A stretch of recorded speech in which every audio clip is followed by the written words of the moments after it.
We are back. Hey, Saru. Hello, chat. Today we are continuing with our pistol run of Doom 64 Ascension, and we'll be finishing our reaction to Dylan Burns' return to Hippy Dippy. Let's jump right in. Let me finish. No, That's just all agreeing. designed to try to destroy the foundations of our country and our holidays, whether it's July 4th or Christmas. Then you collapse the society and try to replace it with socialism. And screw Halloween. I won't celebrate Halloween. Wait. The war on Halloween now too? Stop, slow down. I love international relations theory, and so I wanted to ask it from that perspective. So would you say that the war on Christmas is a proxy war in the wider left's cultural crusade against the holiday season generally? July, all the other holidays, Thanksgiving as well, of course. Oh, I think it's absolutely part of the globalist left. Absolutely. Globalist left, got you. Well, Okay. there we go. Can I say something? I feel like for how much the right likes to talk about freedom of speech, I should be able to say happy holidays whenever the fuck I want to. Why the fuck is the right of all people trying to police my fucking words coming out of my mouth? You can't do that shit. Don't ever think that you can talk to me and stop me from saying happy holidays. I will say happy holidays. You can say Merry Christmas back, and I won't fucking stop you. I'm not gonna put fucking tape over your mouth. It's only conservatives and Fuck, I'm kind of agreeing with Stardust here. What's happening? Oh no. Fucking right-wingers who are having a fucking meltdown over me saying happy holidays. So now, No, Star. Star. So now, Star. Hold on. Star. Can I give you? Let's have one. I don't fucking care. Okay, wait. Who wanted to respond to Stardust's coaching points? I did. Okay, I'll let lecture fans respond, then we'll go over to Redneck. I was just gonna say real quick, hilarious to hear Stardust and the left pretending to care about free speech. Ha! Yeah, Do you know who you're talking to? Do you know who you're talking? I'm literally the person who is like the most like I will talk to anybody and let them say, crazy shit. And talk There's to an them about the OnlyFans. crazy Stardust shit. has That an is true. OnlyFans, I so do she's not free have an speech. OnlyFans. I do not have an Yes. Okay, OnlyFans, Star. but I've been Star. on the house. We're talking about the person who is sucking up to Richard Spencer, so I don't think we can accuse her of being like a lefty or something. Let those amongst us. Star. Alex knows I'm pro free speech, so. Okay, Redneck. She is. Let I those know. who have not Stardust seen is. the first time. This is strictly for Star. I'm so fucking proud of you. You were so good on that one. Keep yelling louder. I really appreciate it. Thanks. Okay, go ahead. Are you simping for Stardust like that, Redneck? Look No, at no, you, no. That was a little bit of Redneck. self. That was a little bit of self. It's a little. Big man, so he has to like patronize a woman to make his dick I want to show out. this over the pixel. I saw. She's a loose cannon, but sometimes she's pointed in the right direction. Pixels. Being real. I saw. Being real. I don't know if anybody else saw Pixel's fantastic edit of the promo for the show. It had all of your names replaced with the word men, and then her face plastered on the front. It was brilliant. It was beautiful. And so I want to throw it over to her because you haven't had much time to talk. I'm just so happy to be here today so that you don't get cancelled for not having enough, representation. Yes, Like, I'm thank you. just Please happy. help me, please. Among esteemed intellectuals. I love talking about this shit. I'm so happy you brought it back, and I'm just, really proud to be Do I not count as a woman now, Pixel? Is Oh, it because no. I'm brown? Oh, Is it no, because I'm brown? your name's still on there. so Your I- name's still on there. Your name's still on there. I didn't take You your put name Maddie off. Cake's name on there too, I think. Okay. Yeah. No, oh my God, no, I'll lift us all up. Are you kidding me? Absolutely not. Right. Okay. Okay. Goddamn, I'm so It's proud typical that of she women. starts There's stepping up. two of them, and they start fighting. About time. About Alex time to Stein, put are the you balls on the happy table. we have so much female representation on the show? Yes, Stardust and I are friends. So yeah, I love my girl Star. She's looking good. She's got the right camera angle, trying to get a few more clicks on the tits. I know what she's trying to do there. And then Pixie. Oh, come on. Seriously, I barely. Star, showed you're you- going cleavage. I've never seen you this cleaved out. Okay, dude, I dress more conservatively than all of the female. Star, you conservatives can't here. win. This guy's a can't do gooner. it. You could. There's nothing you could wear. You're showing it off tonight. I know what you're trying to do. You knew I was on the debate. You're not You knew winning. I was on the You're not debate. winning the points in the point system. That's a fair. You can't debate me. I'm from 4chan. fucking point, Alex. I'll give you that one. You got her on that one. So classy. Star, this I guy is a probably- king for clothed women. You can't win. There's nothing you Merry could Christmas, wear that everyone. would. I dress more conservatively 100% than most conservative women, and I guarantee you, I probably live more conservatively than most conservative women. This guy has to wear a What about condom on the Calendar subway Gate? so he doesn't What ruin about his Calendar trousers. Gate? Wait, Dylan, what about Calendar Gate? Are all those Republican women whores Am I now stuck because up they here? did you guys hear about You Calendar would Gate? never catch me on a calendar, by the way, like that. Okay. Dylan, are you familiar with what I'm talking about? Calendar Gate, the conservative calendar that's No, making but all the that conservatives fight? sounds like something I need to buy. Yeah, well, look it up. Seth Weathers made a calendar of conservative women holding ultra-right beer, and all of the conservatives have been fighting each other on Twitter all weekend because they say that it's softcore porn, but it's not. I mean, the girls. I mean, have you seen that, Star? Are you familiar with it? I have seen that. Yeah. So, a huge person leading that is the Bryson guy, the rapper. Bryson Gray, yes. Bryson Gray, and then a few other I know that people guy. are basically saying, "Oh, this is sacrilegious. This is satanic. They're Yeah. they're Softcore porn. putting softcore porn." And then there's a bunch of other women who are like, "Well, I'm just gonna dress how I want to dress. We're just having fun with this, So, yeah, so." Yeah, but conservatives don't speech. want women to dress how they want to dress. They've no interest It in that depends on the freedom at all. conservative. It depends on No, which white women yeah, you All talk to. conservatives Yeah. want women to dress slutty. They just want to complain That's about not it too. true. No, Vosh, that's not true. That's You that's have How been is the it that you biggest have that fucking perception? coomer I've Why do you- ever been why do on you a push- panel with. Why do you push so many perceptions? Like, that's the issue, right? That's why I told you, you and the fucking Alex are both the defensiveness. same motherfuckers.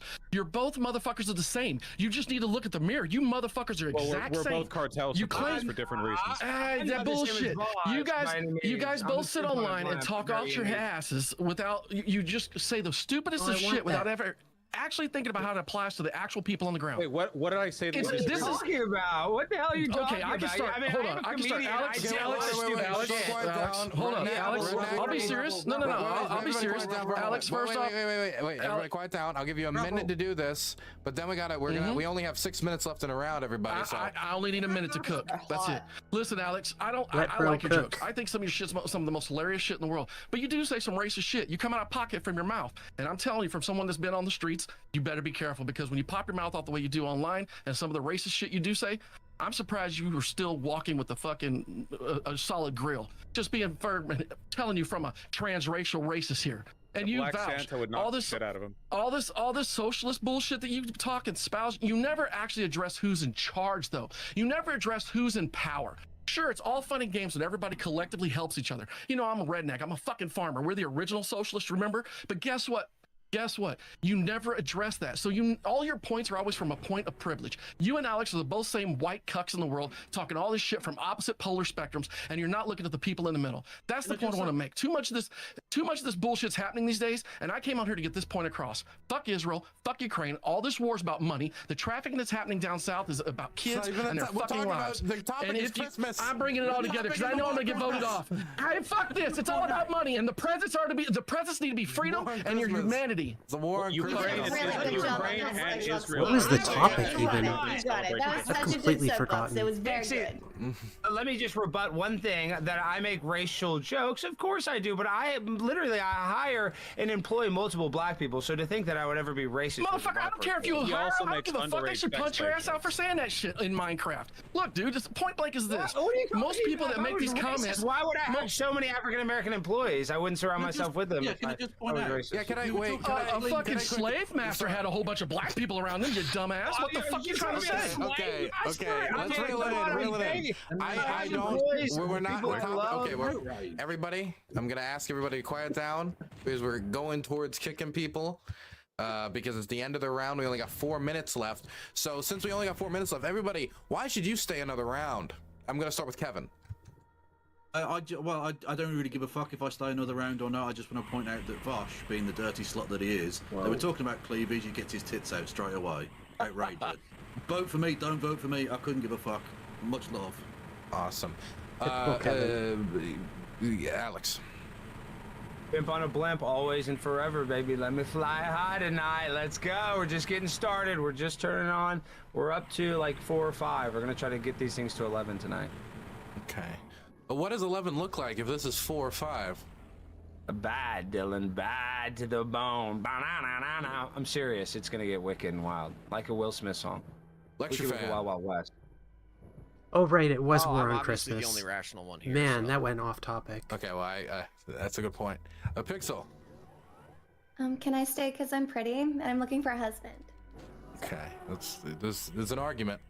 Redneck. Fuck you. Don't keep me. I hate all of you. I don't give a fuck. I'm done. I'm retired. Fuck. That's true. I agree. We did bring him out of retirement. Stardust. If you get rid of me, you are sexist and you're racist. Okay? So don't you think about it. If you think about it, you're a bigot. 2 for 1. Making use of that camera angle. That is a good use of the camera angle. Yeah, that's a very good use. Oh, yeah. It's like I'm intentional. fucking joking with you. Do you think this is a joke right now? Yes, I do. I swear to God, if you would have shown this much love on your own fucking show the other day, the last time we debated, you would have fucking done so much better. Star. Okay. God damn it, where was this fire? Not Redneck. Vosh. I'm also going to go for the pretty and looking for a husband angle. Thank you. I'm right here, bitch. What? Let's go. Did you stabilize on one rate? Is it one side now? Or is that for sure? Or is it just men? Or are we playing games? Because, I mean, if I get We're single, always I playing could be games. looking... Okay, just... Redneck, are you gay? Are you gay, Redneck? I mean, I'm a sexually active 53, almost 53-year-old man that if anybody wants to hit on me and donate to my fucking fan book, if I have to have one, I'm almost at that point, right? I mean, there's a viewer for everybody, and I was told that I'm pretty good looking, so fuck it. I mean, I'm not afraid of my sexuality, Alex. Anything that So you're turns you gay? on, So you're right? homosexual? Your last one. Not that there's Why anything keep wrong staying with another that. round? Vosh, why should you stay another round? Why should Oh we no, finish? I'm going for the pretty and looking for a husband angle. Okay, got you. So the counterance of Pixel. Okay, well, we've got the kicks here, and Oops. again, don't consider it personal. It's all for profit. That was a bad choice. We're first going to be kicking. Okay, 1 second. Oh yeah, there it is. Stardust, Kevin, MPU, and Red. Very sorry. Racist. That is racist. And Racist. sexist. I gotta That is say, racist and Stardust, sexist. we weren't gonna kick you. Then you said I can be racist and sexist, and then I had to. It's 2 for 1. Of course. Thank you. Of course. So you're just I going on the believe old in that ages. shit, so. I'm kidding, of course. Thank you all for coming on. I appreciate it. Hippy Dippy anniversary. The reason you guys were all invited is because I believe you guys are the heart and soul Hippy Dippy, because you all have been part of Hippy Dippy for so long, and I appreciate it. Thank you very much. Dylan, can I say one thing to you? What's that? Seriously? Thank you. Seriously. I hope you're safe and keep doing what you're doing because you're one of the only people on the left that I do respect because you go out and do what you say and you believe. That's all I ask from everybody. Don't just talk about it, be about it. Can Thank I just say one thing, which is go and follow me at KF Logan 1875. Yeah. It's On the true. fucking Sigma grind set, bitch. Let's go. And Stardust at Twitch. Stardust at Twitch or on YouTube. I prefer YouTube, but yeah, thank you. Thank you too. for having me. And you guys are all racist, and I hate you. Oh, and MPU, you lasted for 1 second. If you were one of the starters, so you lasted for an hour and a half. Well, you know, when you've been around as long as I have, you just kind of naturally drag through. So, Twitch.tv, the more perfect union. So, thanks very much, Alex. Nice to meet you here on this thing. Vosh, sir. I've not really had any interactions with you. I think I would like to have a conversation with you at some point. And Lecture Oh, feel Fan, free to hit me I up. know, love you to death. And Pixels, keep singing because you do it so well. You guys have a good one. Dylan, stay safe. Thank you very much. Let's bring in the new fresh meat. Bring him in. Fresh meat, fresh meat. I have to wait for Danabo to do it. Better not be any women in the next group of people because calling them fresh Oh, meat you're is very right. Wait, are misogynist. there any women? Oh, there Oh my are. god, I get to be a. No. Oh, Okay, well. man, I was about to be a real pick me. Now we've got some new guests. We've got Jeb Tam, we got Sprouticus, we have Maddie, and we've got Joe Lewis, who has a very interesting profile picture. Is that Obama? Who is that? Spicy Obama. It's Ice Spice Obama. Oh, it's Ice Spice Obama. It's Ice Spice Obama. Talking about me? Yeah, I was looking at your profile, but I was trying to figure out who that was. Talking some shit while my Discord's connecting. I'm trying to figure out what's your profile image. Is that Ice Spice Obama? What is that? What are you talking You're saying about? you can't tell black people apart, Dylan? I can't. It's Obama. What are you talking about? It's one of the two. What do you mean? I don't remember that hairstyle. Okay, anyway, we're gonna get into the next topic. One second. I'm looking at the list here. I think it was Colorado, wasn't it? It's the Trump-Colorado decision. So Trump got yeeted off the Colorado Republican primary ballot, and also, since we announced the topic, he also got yeeted off the Maine primary ballot. So he's been yeeted off 2 primary ballots, but this is not the only decision on this that's been on this case like this. In other states, they've decided the exact opposite, that this is not allowed, that they don't agree with it for any number of reasons. And so I wanted to throw it around the room. What do you guys think of the Trump-Colorado decision? I'm going to keep it as vague as possible so you guys can grab with it anywhere. And I'm going to go quickly around the room and make sure everybody gets a little bit of time to say something before everybody, jumps into it, because, new we got a whole new 4 people. So let's start with Jeb Tan. Yeah, so I mean, I'm a conservative. I voted for Trump in 2016. If he runs against Biden again, I would vote for him. And I think that Colorado was 100% correct to remove him from the ballot. I think the 14th Amendment is actually absolutely relevant here. And the legal argument that it doesn't apply to presidents is just super weak. And I also have a serious problem with the fact that the dissent didn't even try to argue that he didn't commit or engage in insurrection. So I don't even think we need to argue on that here, because they didn't even try to argue it. So it seems as though the real argument for them is that it somehow doesn't apply to presidents, which doesn't even pass the sniff test to me. It just seems completely illogical. Stein. It's criminal. They got to free my boy Trump. I mean, what they're trying to do to him is, it's obviously they want to disqualify him because they are threatened by him. So, yeah, no, it's a total work. It's a criminal. I mean, everybody wants to say it was an insurrection, yet they are able to reconvene within 3 hours and still certify the election. So I don't know. I mean, I really do not consider it an insurrection. So, yeah, I think it's absolutely criminal. And they need to free my boy Trump. But if Trump does go to jail, it might help him with the black vote or the Latino vote. So, like, I don't know. Maybe all this stuff is actually good that they're trying to kick him off about there, because maybe it'll actually just pump him up more. I think it might be counterproductive and actually, help him in some sort of weird way. Okay, we're going to go over to Joe Lewis now. That's crazy. I thought Alex, I thought everybody was just letting Alex just talk, and he was muted. Nobody was saying shit. But I had him muted since the last time we were on a panel together. That's crazy. Oh, you had me muted? I didn't even know what the fuck was happening. I was like, is he talking right now? And everybody's just like watching it happen. Like, oh shit. You didn't miss anything. Don't worry. Hey, he had you muted. No, shut up, Vosh! Sorry, I'm not talking about Lolly right now. I'm sorry. No, just patroning underage sex slaves from the cartel. Go on, Joe. Joe Lewis. Yeah, it's been so long. I still had Alex server muted. That's crazy. What's up? I disagree with the decision. I don't think it's. I don't know. I just don't like the idea of refs deciding what the game is. And broadly speaking, beyond that, I'm more of an all or nothing in this case. So I really hope it does get challenged up to the Supreme Court for clarification. Because if it is the case that he's barred in these 2 states so far, then it's all or nothing for him. So he has to not exist on all the ballots, or he has to exist on all.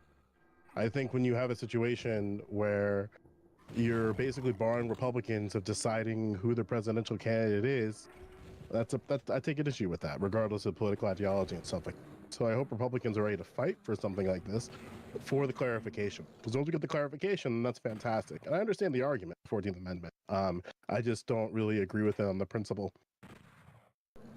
Okay. Lecture fan? Yeah, I actually spent like an hour on the talk radio program that I guest hosted this morning talking about this. There's 5 or 6 major legal issues that you could talk about with this where it's completely wrong, pretty obvious, clearly undemocratic. I saw that AOC had tweeted out that the best way to protect democracy is to remove your political opponents from the ballot, the same way that Putin just did to several potential candidates. Maybe the Democrats would maybe like to send Trump up to a Arctic Circle prison, just like Putin has done to Alexei Navalny. But no, I mean, I could spend an hour talking about in depth all of the 5 or 6 main legal arguments about how wrong this is. But it's clearly outrageous. Clearly, they're scared of Trump. Clear.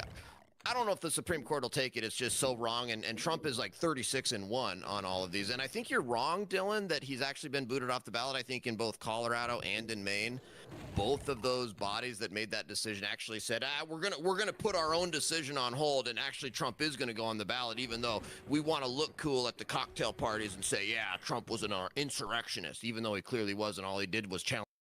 As far as I understand, that's not what happened. The case is being appealed by the Trump team, and he's on the ballot until the case is fully appealed. That doesn't mean that they're like faking the case or something. That just means that it can't officially go through until the appeal goes through. That's just the way that the law works. And it was an independent watchdog organization and Republican and independent voters who put that bill forward, so it wasn't like Democrats conspiring to undermine the GOP or something. Challenge the election and have a constitutional legal theory under the Electoral Count Act about the power of the vice president when they count, which, by the way, Congress then went and clarified the Electoral Count Act afterwards, thus proving that there were valid legal arguments to be made. Pixel. I think American democracy is barely functioning at this point, but I think the decision in Colorado was legally sound. I think it will get challenged all the way to the Supreme Court, and I think that Trump will be on the ballot. And I think that Trump potentially going to jail actually helps the white fan base because they want him to be such a fucking martyr. And I think that's where this is going. And they're going to be like, look, the establishment put him in jail. We're going to bring back our savior. And I literally think that that is what is going to happen. Kevin. Yeah, thanks, Dylan. So I'm gonna get to answering the prompt, but I wanted to say, I went out, I was on the pre-show, it was hype, I went and got some pizza, chilling and whatnot, and I came back here, I had to come back here because I needed to confront Alex before I get to this prompt here. I saw your AOC shit, dude. I just want to say, bro, you ain't no pimp on a blimp. You're a creep in a Jeep, and it's a creeping Christmas with Alex Stein. And dude, that AOC shit, dude, you got issues, man. You got issues. I do have issues. I know you got issues. That's what I'm saying, dude. It's really creepy. Like, I don't know. It's like you're trying to make like Creek Gang. You're trying to make like Creek Gang. You're trying to make like Creek Gang cool or whatever, but it ain't going anywhere, dude. So get to this actual prompt, right? Here's the thing. Maybe this is a little bit of a hot take. I know it's a hot take. I know it's a hot take on X. Every time I bring this up, it gets like 80,000 impressions, and people are like, oh my God, how can he like Trump and Biden? No, I gotta keep it real. Donald Trump is the most progressive Republican, basically ever to become president. He's the most pro-LGBT president ever from the Republican side. Now, granted, it's a pretty low bar. Republican Party, pretty reactionary, right? But as far as reactionaries go, Trump is like the most progressive of them. And as far as Joe Biden, most progressive, most pro-labor president since FDR. Both of these guys are good by the American political standard. And guess what? The establishment, they don't really like either of them. They like Romney Clinton action. They don't like MAGA Biden action. In my view, you want to unite the country. Here, maybe this is a radical take, but this would do a lot to bring down the tension in American politics. Joe Biden and Donald Trump come out, give joint press conference. They both announced that if they win, the other will be their VP candidate, and they will restore national greatness to America, bring the factories back, build the wall, and support union jobs. And so I got to say, the establishment, man, they are terrified of Donald Trump winning, so they're trying to get him off the ballot. And yeah, did what he did constitute an insurrection? No, because he's the most progressive candidate we have. And that's why we should choose fascism. Guess what? You have the right to challenge any election, and then it goes through its process. Did the dude with the horns in the Capitol, was he insurrectionary? Sure, okay, but that's not Trump. And here's the deal, right? at the end of the day, they should work together. Yeah, they should work together. And so let's join together and uphold MAGA Bidenism thought. Absolutely. Okay. What kind of autism do you have though with your speech pattern like that? I'm not the one bragging. I'm not the one bragging in front of like 2,000 people that you're gonna go creep up AOC's office, dude. Creep up AOC? No, that's what you said. That's what you said. You literally said that, dude. You literally said that, dude. You're a creep in a Jeep. No, dude, you're a creep in a Jeep. No, you're a creep in a Jeep. I'm the pimp on a blimp, but no, you're the creep in the Jeep. You're the creep in the Jeep. You're blimp, dude. You pop your own blimp with your creepiness. This is discourse. This is what political panels were invented for. This is gonna shape the world. Alex. Calm down, everybody. Calm down. There's still two people who haven't. Stop, both of you. There's two people still haven't gone. What kind of medication are you on? It's like Alex. I'm asking you to stop. Bro, you're like the only person to like brag about sexual assault, dude. Stop. It's not sexual assault. You're like Epstein Bill, dude. Sorry, Dylan. Okay, they're both muted. They've both been put in the doghouse. I'm gonna. What is a procedural? Okay, I'm gonna unmute them, but stop. Don't attack. Yes. So for Alex, though, low key would though, right? You would, right? Like given the opportunity. What do you mean? Come on. Well, he's already like assaulted her. He's already harassed her. We have the video. We have the video, Joe. He's a creep in the shit. We've got a topic. Can I answer it? I said that she's. We won't talk about how much of a pussy you are. Once people have given their opening statement. It's my favorite big booty Latina. It's legendary. Yeah, that's what I'm talking about, dude. You're like the creep in the Jeep. This is like chicken cringe, dude. Your deep sexual desires. But I want to hear. I saw the video. This is good stuff, Dylan. Dude, everybody saw the video, Alex. Okay, thank you. Sprout, can you go? Sprout, you muted yourself. This is the Hippy Dippy, the world's best gooner podcast. Okay, Vosh, never mind. Sprouticus can't hear me for some reason. Real mega conservatives. I'm the pimp on a blimp. I don't even know who you are. Dude, you put the L in there. 80,000 impressions. I upload a fajita plate from a Taco Bell or something, and I get 80,000 impressions, son. So don't even come at the king, dude. Yeah, that's because you do clickbait. That's because you do strong. You guys have had your bit. I have a bit. Can we please You're like the Christian conservative. Shuffle the bits. Can you guys help me out and reel it in just a bit so we can have the last two people give their opinions on the topic? Sprouticus, can you hear me? Yes, I can hear you. I can hear you the whole time. I was just letting them run. Because if I was going to try and talk behind them. You were helping them and you were enabling them. So if I was just going to talk behind them, you enabled their behavior. That's negative 50 points in our DNC system. You enabled their behavior. Anyway, continue, Mr. Sprouticus. Oh man, it's a good thing I'm not part of the, it's a good thing I'm not. Wait 1 second. It's a good thing I'm not part of the DNC. But I voted for Trump in 2016. I voted for Trump in 2020. And I agree with Joe Lewis. It has to be all or nothing. This does not hurt Trump at all to be kicked off the ballot in Colorado and in Maine. Trump was not going to win Colorado. Trump was not going to win Maine. The only states he's getting kicked off the ballot in are the states he was for sure not going to win. Michigan and I believe Minnesota are two of the states that put. To be fair, though, this does set a precedent that he could be removed off other ballots in the Maine election in the future. We could see this continue to snowball. This up to try and enact this and kick Trump off the ballot, but it was denied by both states. Those are the states that would have mattered.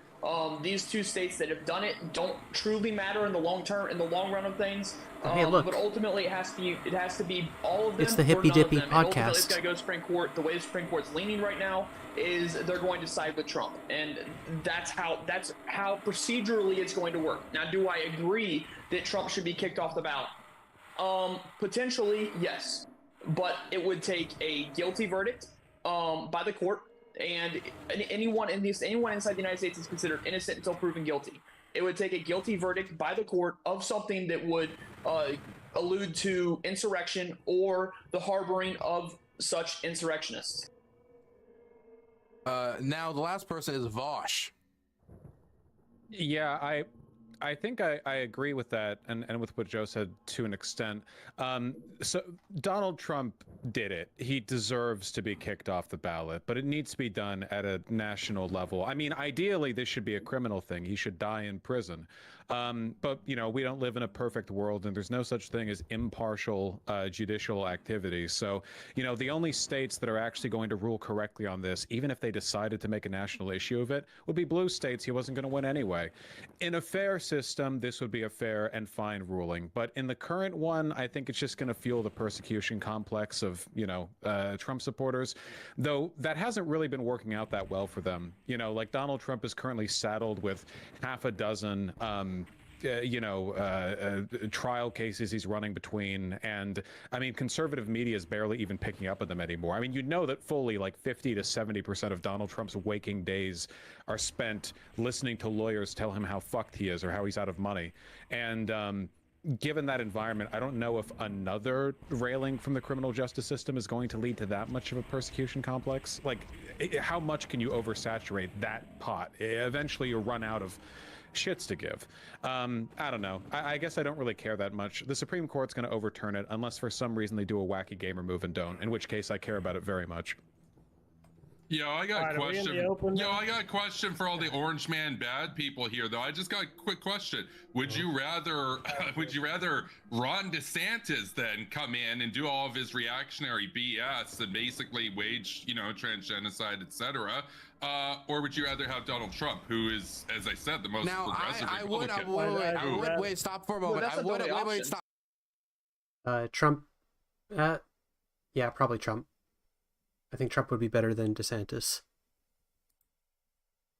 I'm asking you guys to stop for a moment because this is actually a later subtopic. It's are there better candidates in the Republican primary? Who's the best of the bunch, right? So that is actually a question later. So I'm going to put that on hold. Okay. Sorry. So anyway, one of the things I want to touch on is this idea of like it being sort of morally wrong, regardless of the law. We should probably just not do it because it's going to fuel his success. It's bullshit. It shouldn't matter. As conservatives, we should agree it shouldn't matter because guess what? Trump's bitching and whining about how it's undemocratic. Who are the guys for the past decade we've been telling people we don't live in a democracy, we live in a constitutional republic. The purpose of the Constitution is to provide limitations and a foundation for democracy. If Donald Trump broke the Constitution, you conservatives should step the fuck up, get his cock out of your mouth, and say he shouldn't be able to run for president. Because if the Democrats were found out tomorrow to have colluded against Donald Trump in a court of law, you would immediately be crying, none of these fuckers should be able to run for president. But all of a sudden, because it's Trump, well, maybe the presidency doesn't count, and maybe this little subtext, you know, officers of the state, it's a little bit of, I don't know. Stop being a pussy. He's not a conservative. He did the thing that the Constitution says not to do, and if you're a constitutional conservative, that should outrage you quite a bit.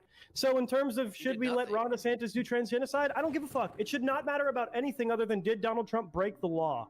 No, this is like institutional cringe right now, dude. You just admitted that Donald Trump is one at a time, please, Kevin.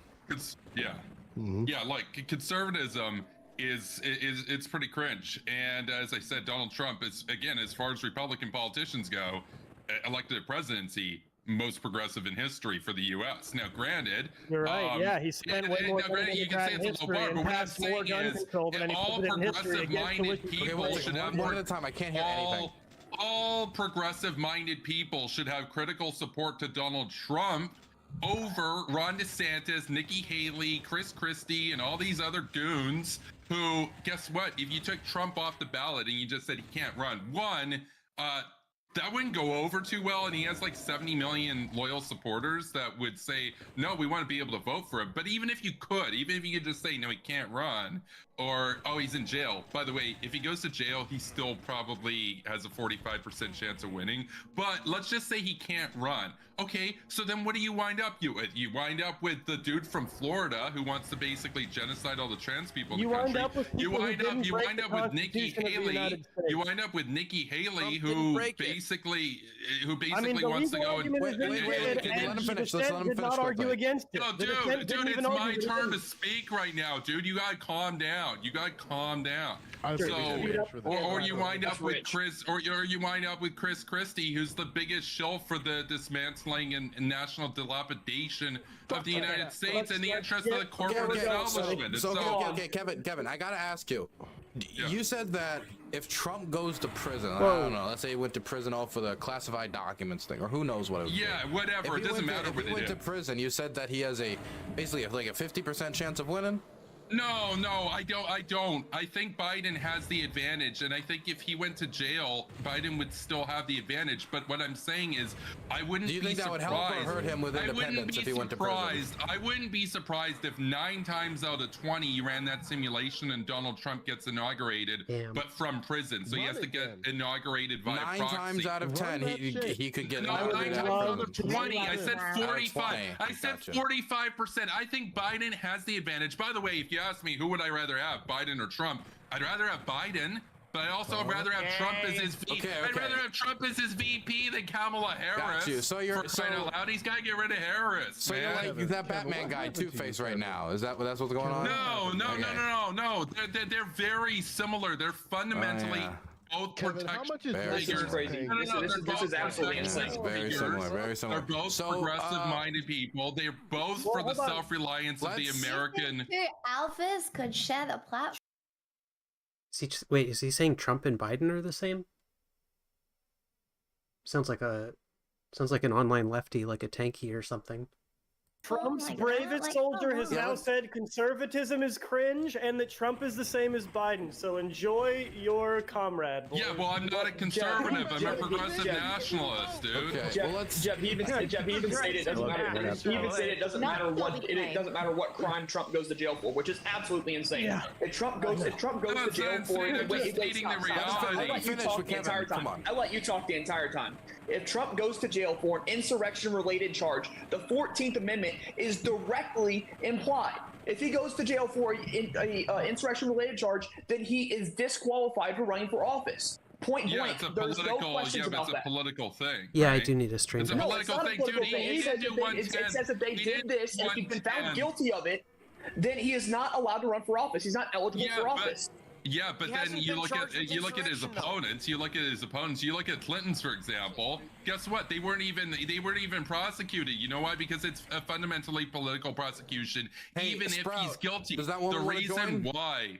No? Yeah, okay. the reason why I say it's political isn't even a statement about guilt or innocence. I think you would have to make a really good case that he personally did the insurrection there. I think you could make maybe an indictment. He personally did the insurrection. But what I'm saying is just the fact that it's him. Just the fact that it's him and none of the establishment figures that they're investigating goes to show that even if he's guilty, that doesn't change the fact that the system is still set out against outsiders and reformists. And the fact of the matter is, it's kind of a miracle. That it would be funny if he went to jail. That Joe Biden managed to become the Democrat. It would be funny if he went to jail. And I would love for you to be the only person that talks, but there's other people here. I do have to ask you to let him talk. So there is this, right? So you stated that it doesn't matter if Trump goes to jail for an insurrection-related charge because they'd have to prove that it's him. So underneath that logic, you would then Osama bin Laden would be innocent of attacking the United States because he personally didn't attack the United States. He just sent people to do it. You would have to then follow forth with that. Yes. No, what he's crazy. You're missing the point of my argument. My argument is that Trump's voters don't care whatever you find him guilty of. They don't care, and they're still going to go out and vote for him. Actually, I would agree with you. Trump's voters do not care about the Constitution. I think that's been proven. Okay, I would agree with you on that. Yeah, but the Constitution is aloof to the struggles of the masses, dude. Your Constitution's largely problematic. I mean, you had to amend it like what, however many dozen times already. That's a feature, not about. You can amend it. A reminder to everyone. Wait, stop dusting the portraits of the Constitution. I'm asking. Shh. For anyone that's confused, Kevin is Canadian, so he's a little slow when it comes to our Constitution. You need to respect that. So much. Okay. None of y'all. Oh my God. Lecture fan, I saw you were shaking your head when you were hearing Sprout talk. Could you Do you want to express a disagreement with that? Well, there's just tons of obviously uninformed and ignorant people talking about things they really haven't looked into and really haven't researched here, and so I've just kind of been sitting here, listening to the nonsense.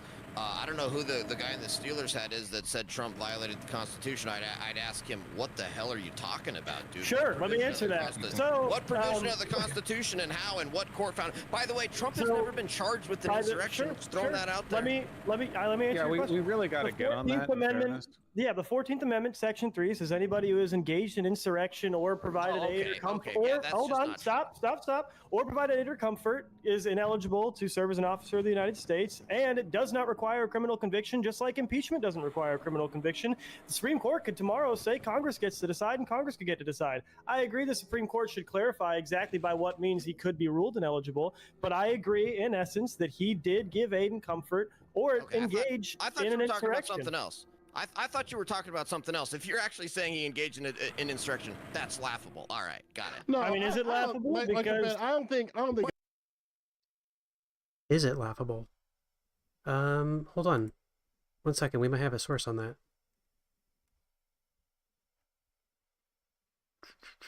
Let's see. I got some notes here. Gen 6 insurrection.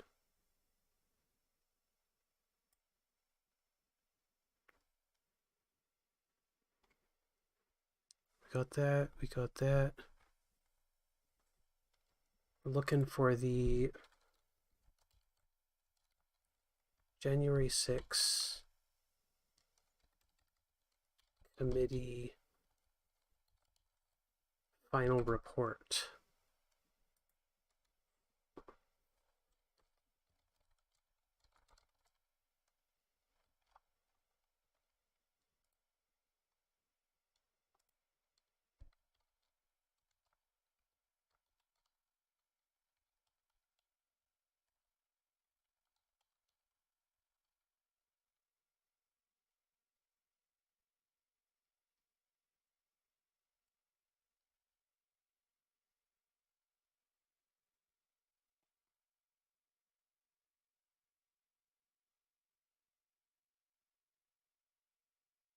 Yeah, here we go. From the final report of the January 6th committee. Section, here, I'll put it on the screen. Whoa, where'd we go?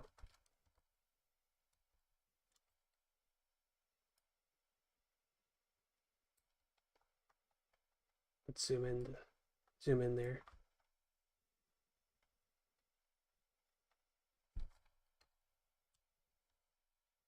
There we go.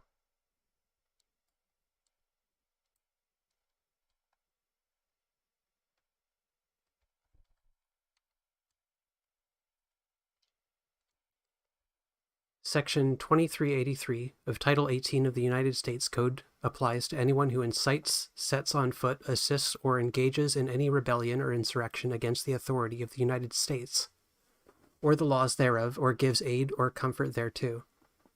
The committee recognizes that Section 2383 does not require evidence of an agreement between President Trump and the violent rioters to establish a violation of that provision. Instead, the president need only have incited, assisted, or aided and comforted those engaged in violence or other lawless activity in an effort to prevent the peaceful transition of the presidency under our Constitution. A federal court has already concluded that President Trump's statements during his ellipse speech were plausibly words of incitement not protected by the First Amendment. Moreover, President Trump was impeached for incitement of insurrection, and a majority of the Senate voted to convict, with many more suggesting they might have voted to convict had President Trump still been in office at the time.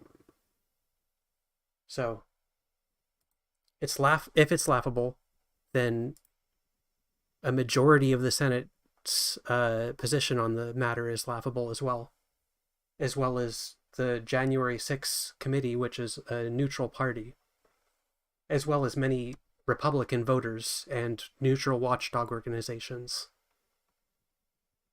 It seems like the entire world is laughable according to this guy. Wait, can I ask you, Lecture Fan, why is it laughable? God damn it.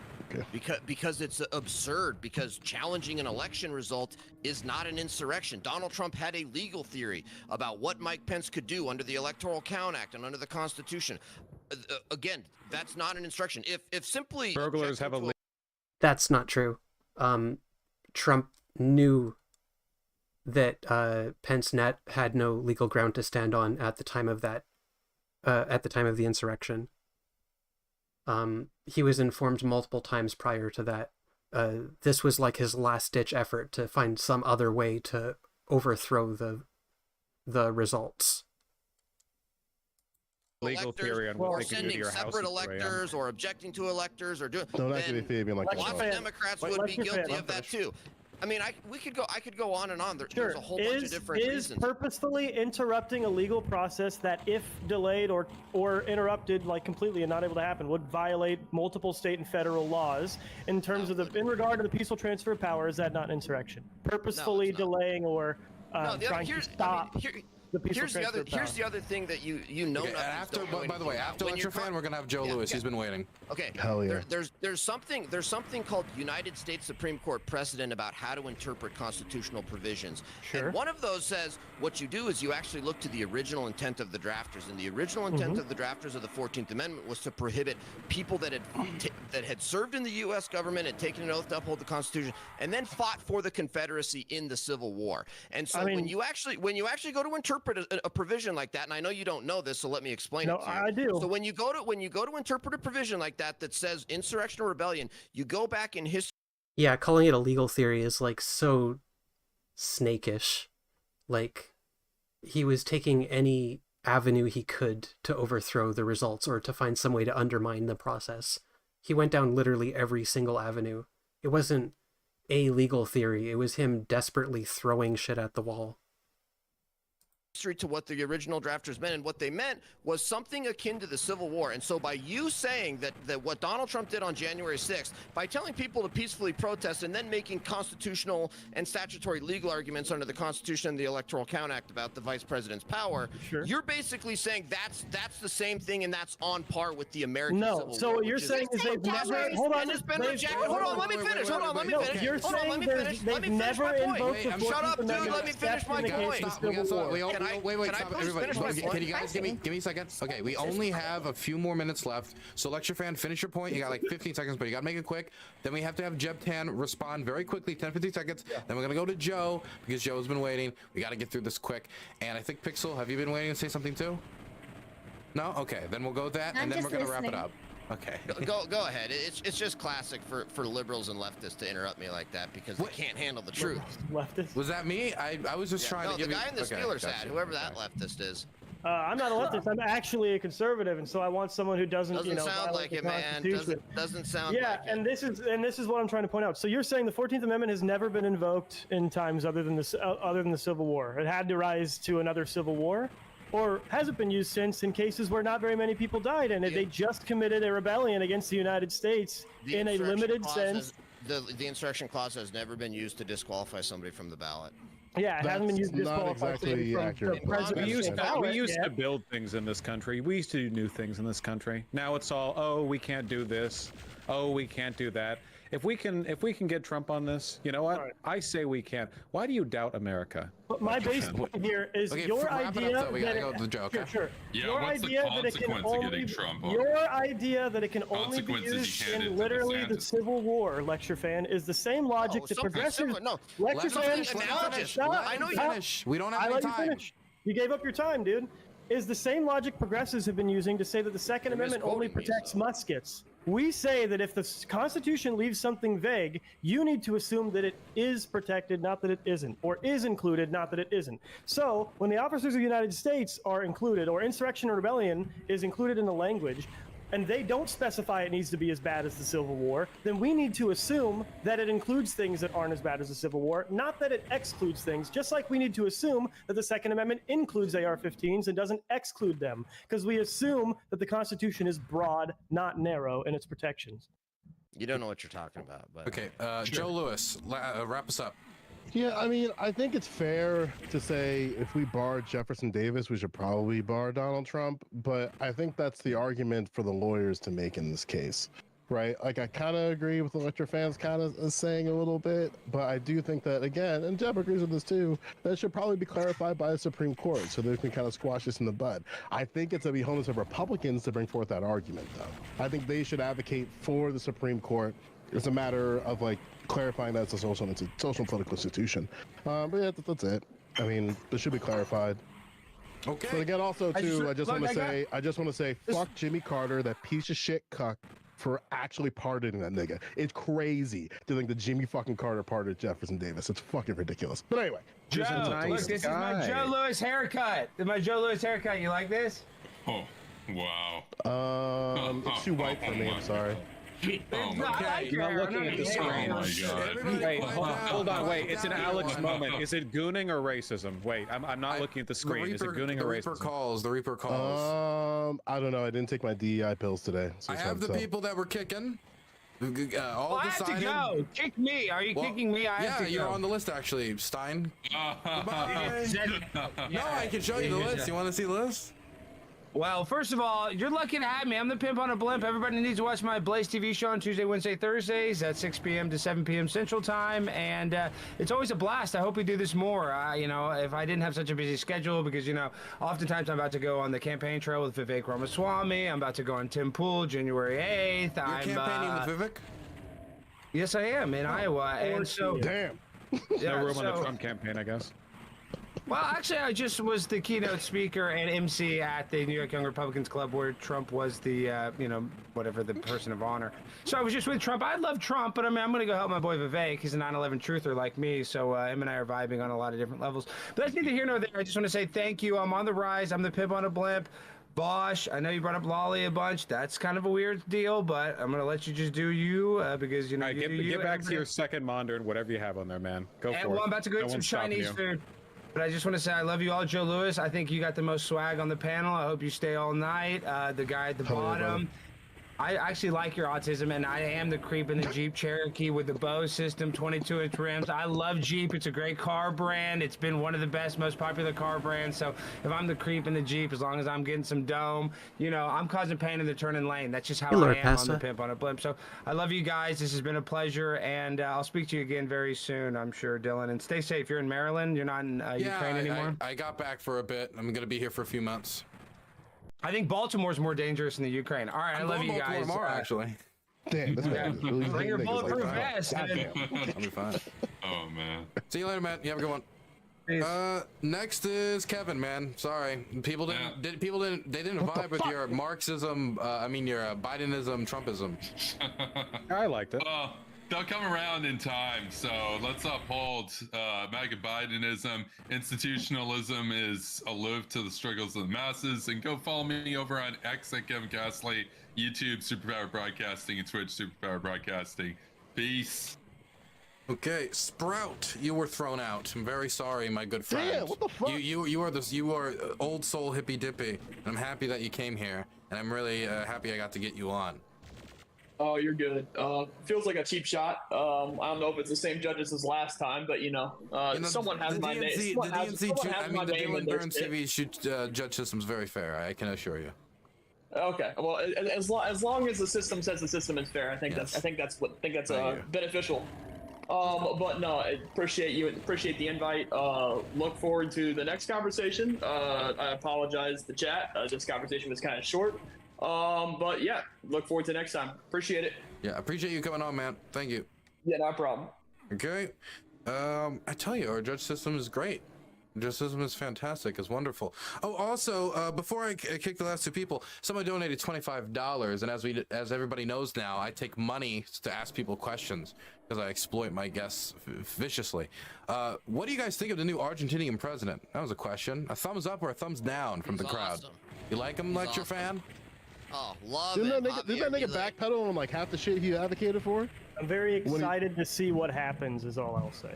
Very excited to see what happens. I'm enthused about him. I lean toward liking him. I just want to make sure he, like Joe Louis said, I want to make sure he does things before I say. Yeah, I agree. Considering libertarianism isn't a real ideology, it will be very fun to get an actual real-life example of everything immediately crumbling to dust the moment one of them gets their hands on power, which has already started happening. What did Scott say? Does Argentina have bears?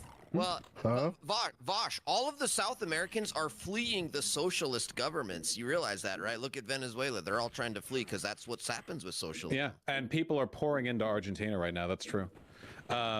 It's pretty wild. I actually feel really bad. I have I have fans everywhere, but Argentinian fans or whatever, and I feel like, I feel like their chat messages are like the last gasps of a man drowning as his face bubbles above water for a second. It's pretty rough out there. Okay, well that's a dreary image. Sorry for the last two, Joe and Pixel. Very sorry. You've been booted out by our democracy. No. That's all good. Hey, listen. If you replace me, listen, I'm just gonna say this, Dylan. Okay. If you replace me with an Asian person, I'm gonna be really pissed at you. Okay. It's right Kenny Zoo. No, I'm kidding. It's not Kenny. It's not Kenny. He's running for Congress now, actually. I know. Really? Yeah, oh wait, yes.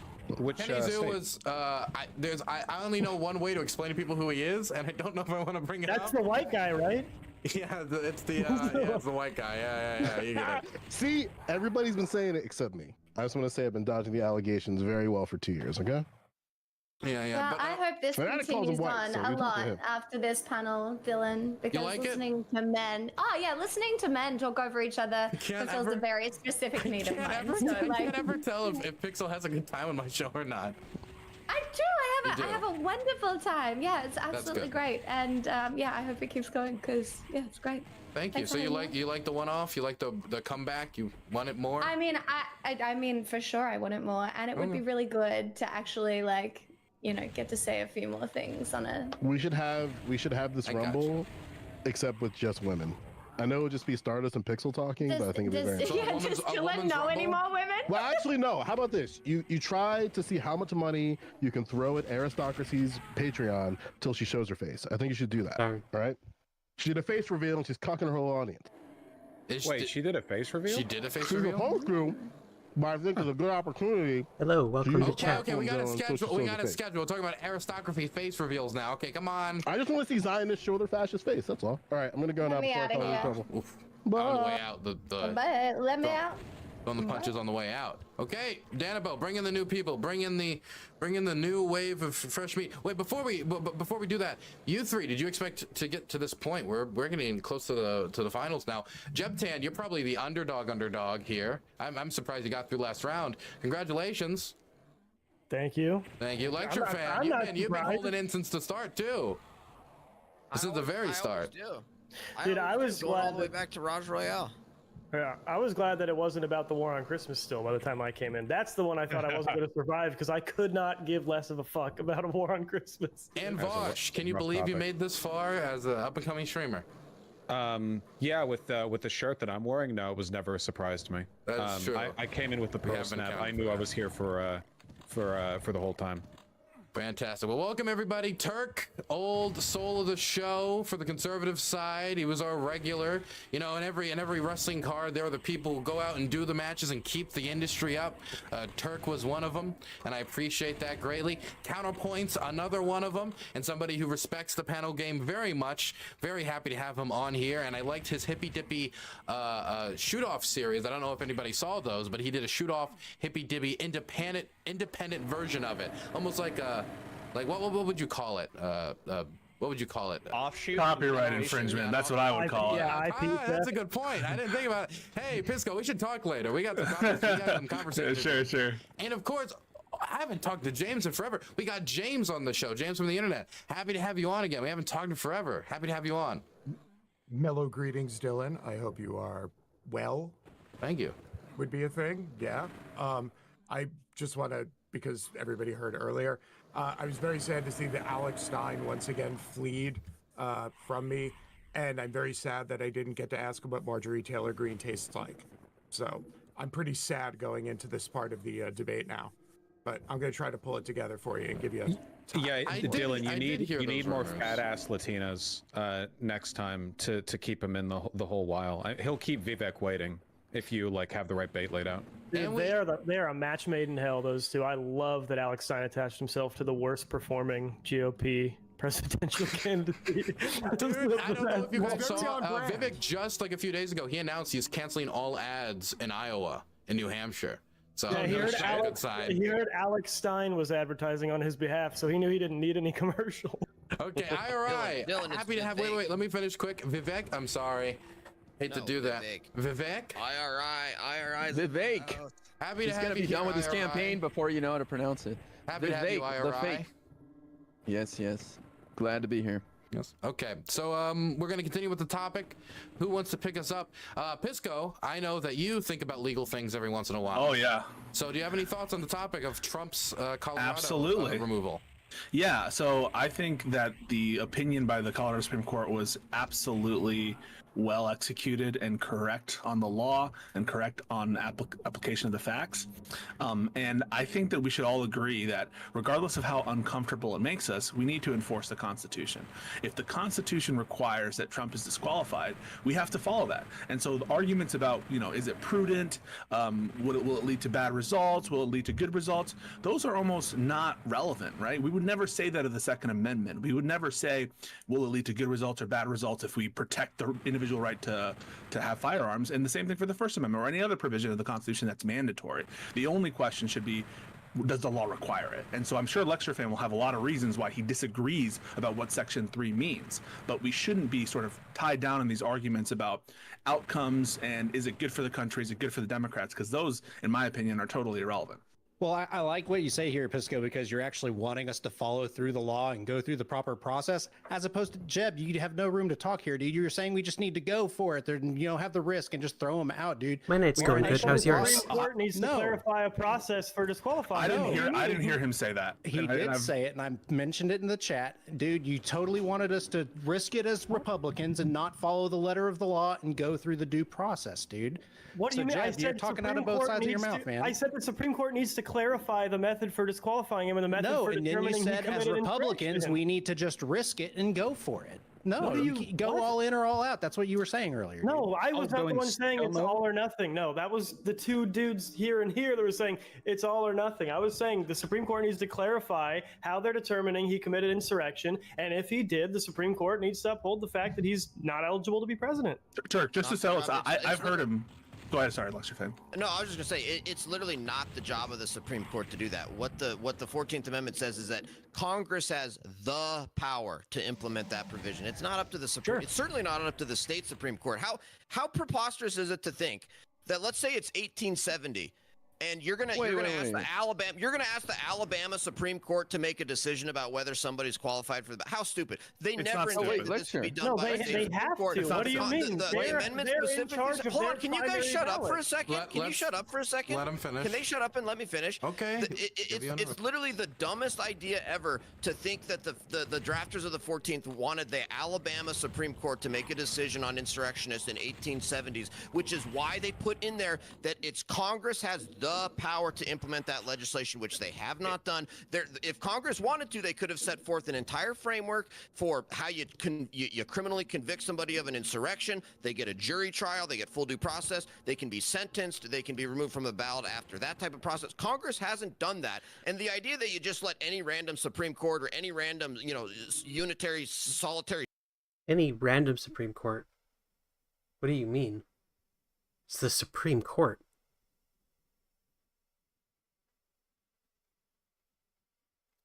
Pretty chill work was a drag, but it's to be expected since it's my first something back after a week and a half of vacay. Oh yeah, nice. Secretary of State is preposterous. Lecture fan is just dead wrong on the law. All right, so every state courts in the states are assumed to be capable of enforcing federal law. That is black letter law. And in this particular amendment, the 14th Amendment, there are other provisions of it which no one disputes, notwithstanding the fifth section of the 14th Amendment, which gives a permissive grant of authority for Congress. No one disputes the fitness of the state courts to enforce the Equal Protection Clause.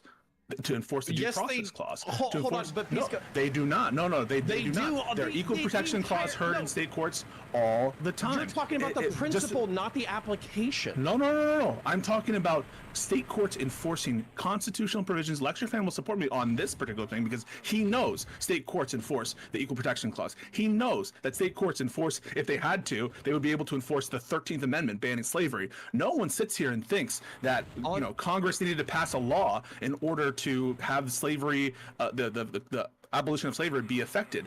The 13th Amendment also gives a permissive grant of additional authority for Congress to enact legislation pursuant to the 13th Amendment. But the 13th Amendment, I just want to finish this. The 13th Amendment is self-executing, and everyone understood it to be at the time. Lecture fans point about it's so ridiculous that they could have thought that state courts enforce this. It's not ridiculous at all. It's an assumed part of the structure of our government. None of the federal courts are assumed to be in existence. They're all a matter of grace of Congress. And what's more is, as just a matter of practicality, Republicans were implemented in a lot of these positions by the conquering armies of the Union, and so just as a matter of practicality in the immediate aftermath, that's what occurred.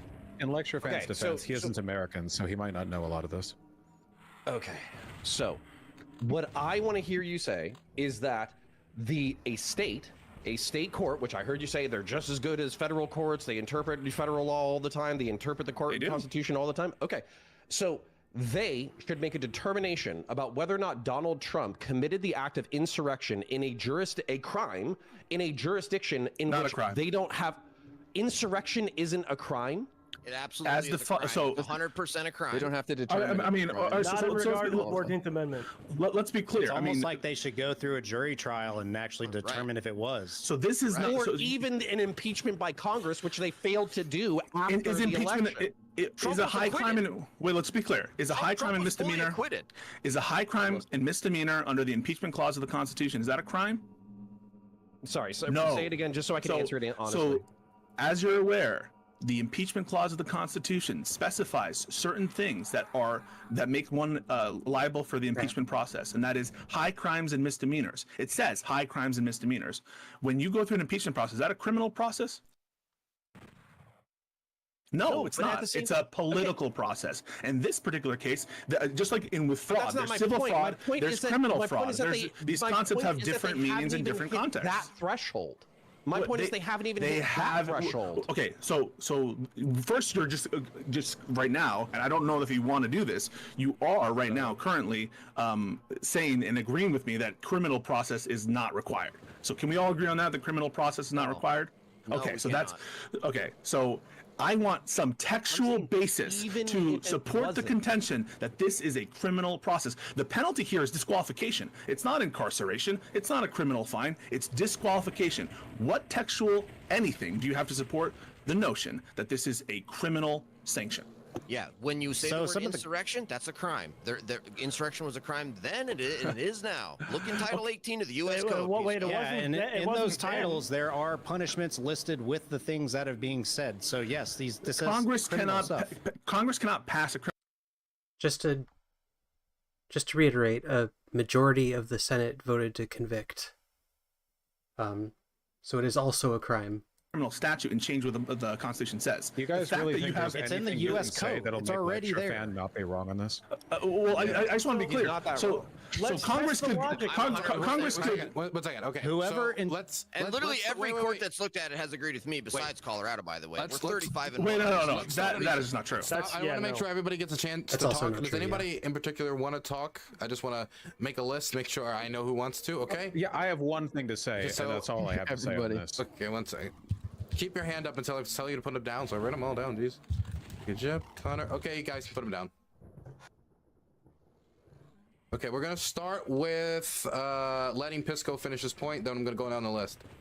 Yeah, sure. I mean, Congress can't retroactively change the Constitution by passing an insurrection statute that criminalizes insurrection. It's totally in harmony with Section 3 as understood by the Colorado Supreme Court. Section 3 disqualifies for someone who engages in insurrection, and the particular part of Title 18 that you're referencing criminalizes that conduct. It's absurd to think that what the framers of Section 3 intended was for every single person who engaged in insurrection in the South to have gone through a criminal trial. That's not what was intended. They couldn't have wanted to flood, and who was going to do it? Federal courts? That totally sort of undermines your point on that Congress has to do it. You wanted Congress to get federal courts involved in all of these criminal procedures. It's absurd, and there's no textual basis. The reason why people are arguing that this is required is because it's outcome driven, because they don't want Trump to be disqualified, even though that's what the Constitution requires. Turk. Yeah, so code 1851, let me get the numbers for you. 1512, tampering with a witness, blah, blah, blah.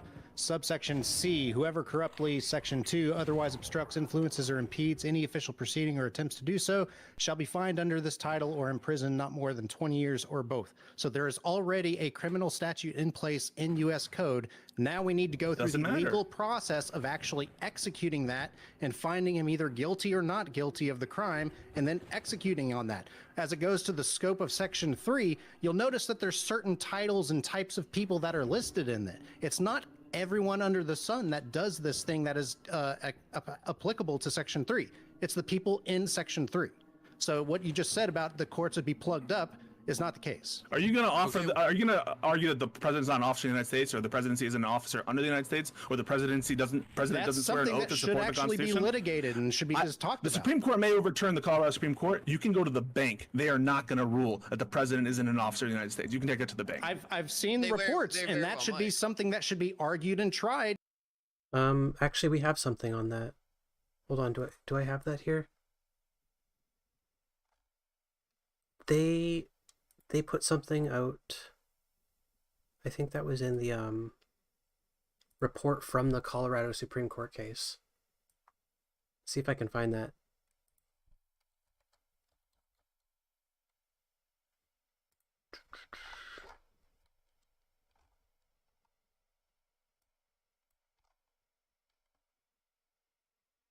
Colorado Supreme Court statement.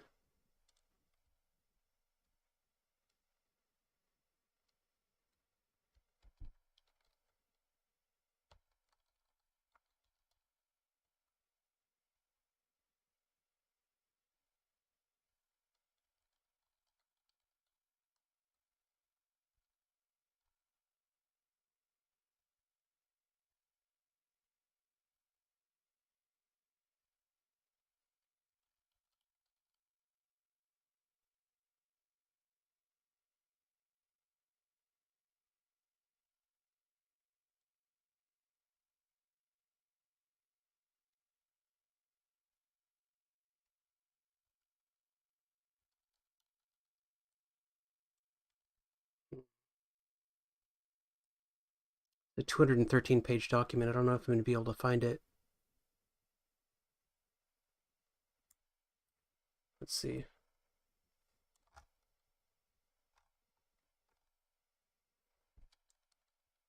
What can I search for?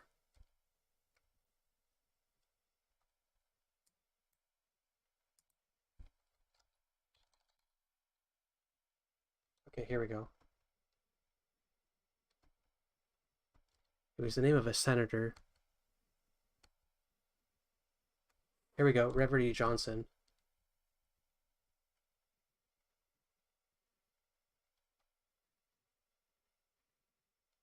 Where does this start?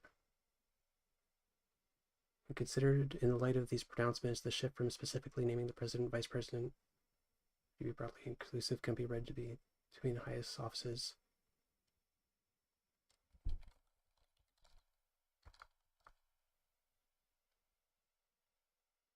Okay, yeah. Senator Reverend E. Johnson worried the final version of Section 3 did not include the office of the presidency. He stated, "This amendment does not go far enough because past rebels may be elected president or vice president of the United States." So he asked, "Why did you omit to exclude them?"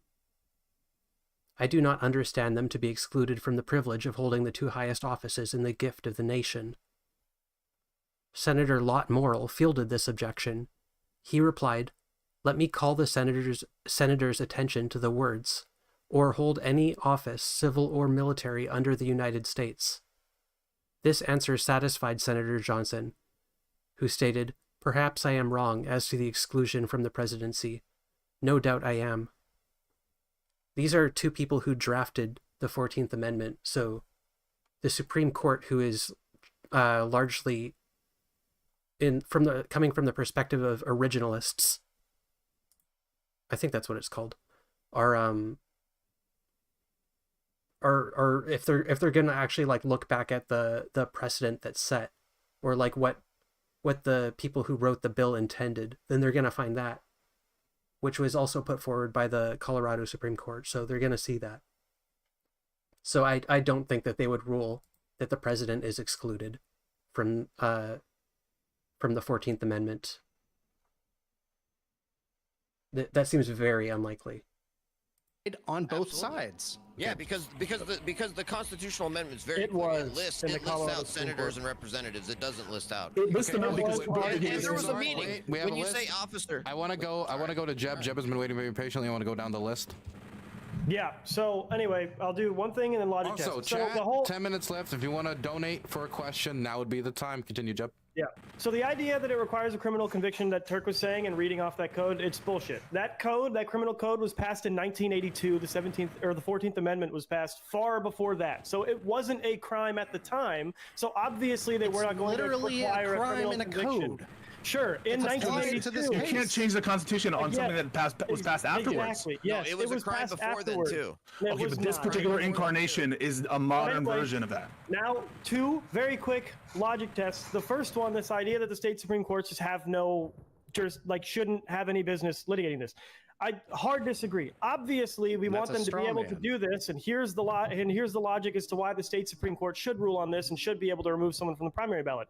Say Trump wins in Colorado, and then he is found by the Supreme Court or by Congress to be ineligible. We don't have a process in place for finding who the next best candidate or who the Republican candidate is going to be. So obviously, we want state Supreme Courts to be able to make a proactive ruling where Congress has failed to, which they did. They took it to a trial. They had a discovery process. They had Trump's lawyers defend them. They did argue the idea that you're talking about with the officers of the United States, that should be litigated. It was, and it failed to meet the standard of the Colorado Supreme Court, and so they removed him from the primary ballot. Is he off the ballot now? To protect, now they stayed their own order. Yes. Oh, it's almost like it's in the process of litigation.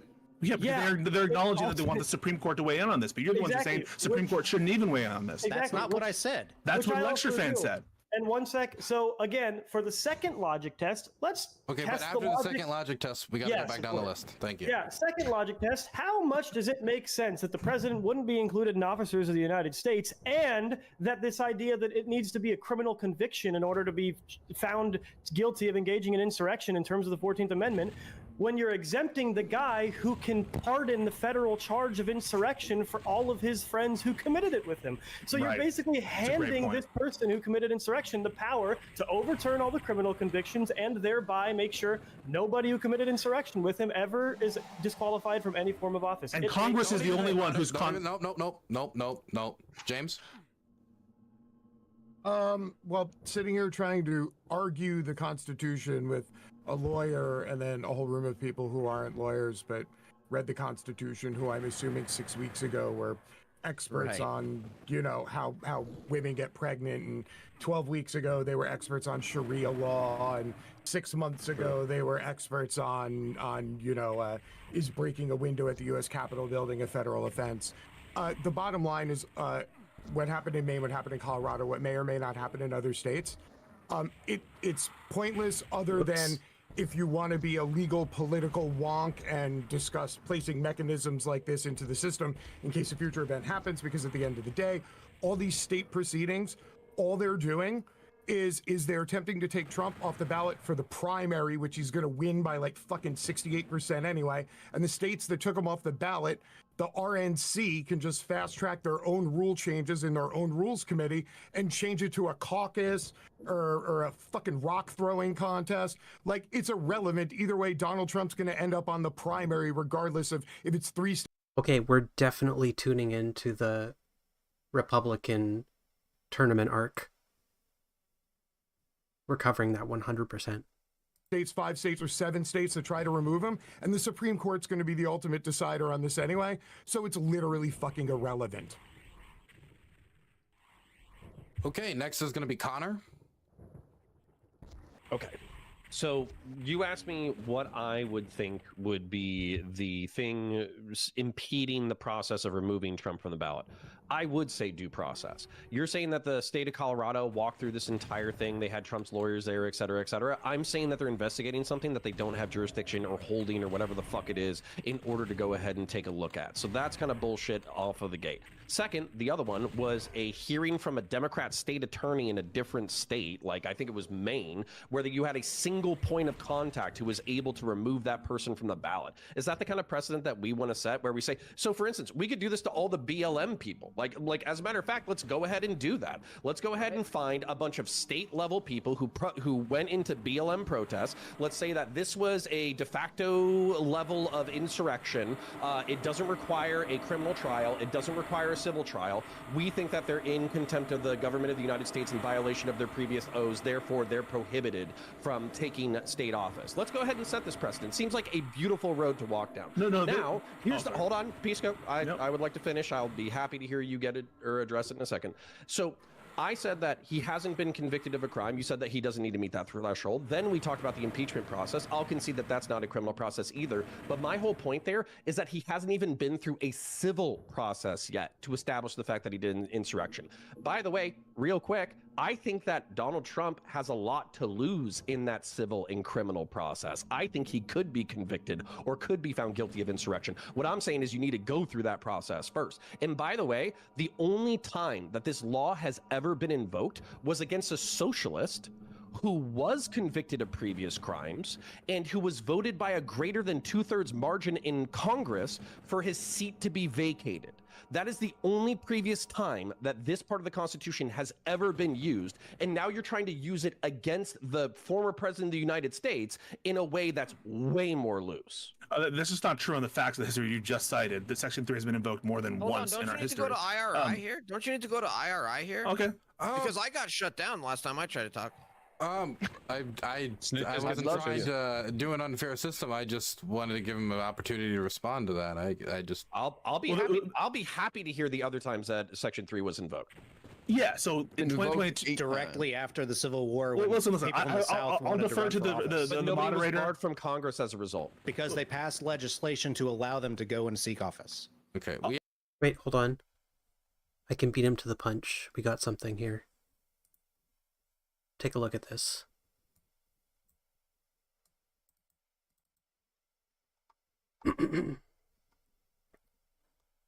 On September 6, 2022, Judge Francis J. Matthew, District Court Judge for the 1st Judicial District Court, Santa Fe County, New Mexico, granted quo warranto relief, finding that defendant Otero County Commissioner Coy Griffin is disqualified under Section 3 of the 14th Amendment of the Constitution of the United States because 1, he took an oath to support the Constitution of the United States as an executive officer of any state. 2, the January 6, 2021 attack on the United States Capitol and the surrounding planning, mobilization, and incitement were an insurrection against the Constitution of the United States. And 3, defendant engaged in that insurrection after taking his oath. Due to his disqualification, defendant is therefore constitutionally ineligible and barred for life from serving in any elected capacity, from holding any office, civil or military, under the United States or any state. In his September 6, 2022 ruling, Judge Matthews stated, Mr. Griffin's attempts by his arguments, including his closing argument to sanitize his actions, are without merit and contrary to the evidence produced by the plaintiffs, bearing in mind that he produced no evidence himself in his own defense. His protestations and his characterizations of his actions and the events of January 6, 2021 are not credible and amounted to nothing more than attempting to put lipstick on a pig. Cohen Milstein was a member of the trial team and participated extensively at trial. I don't know who that is. So yeah, that's a pretty relevant example, I would say.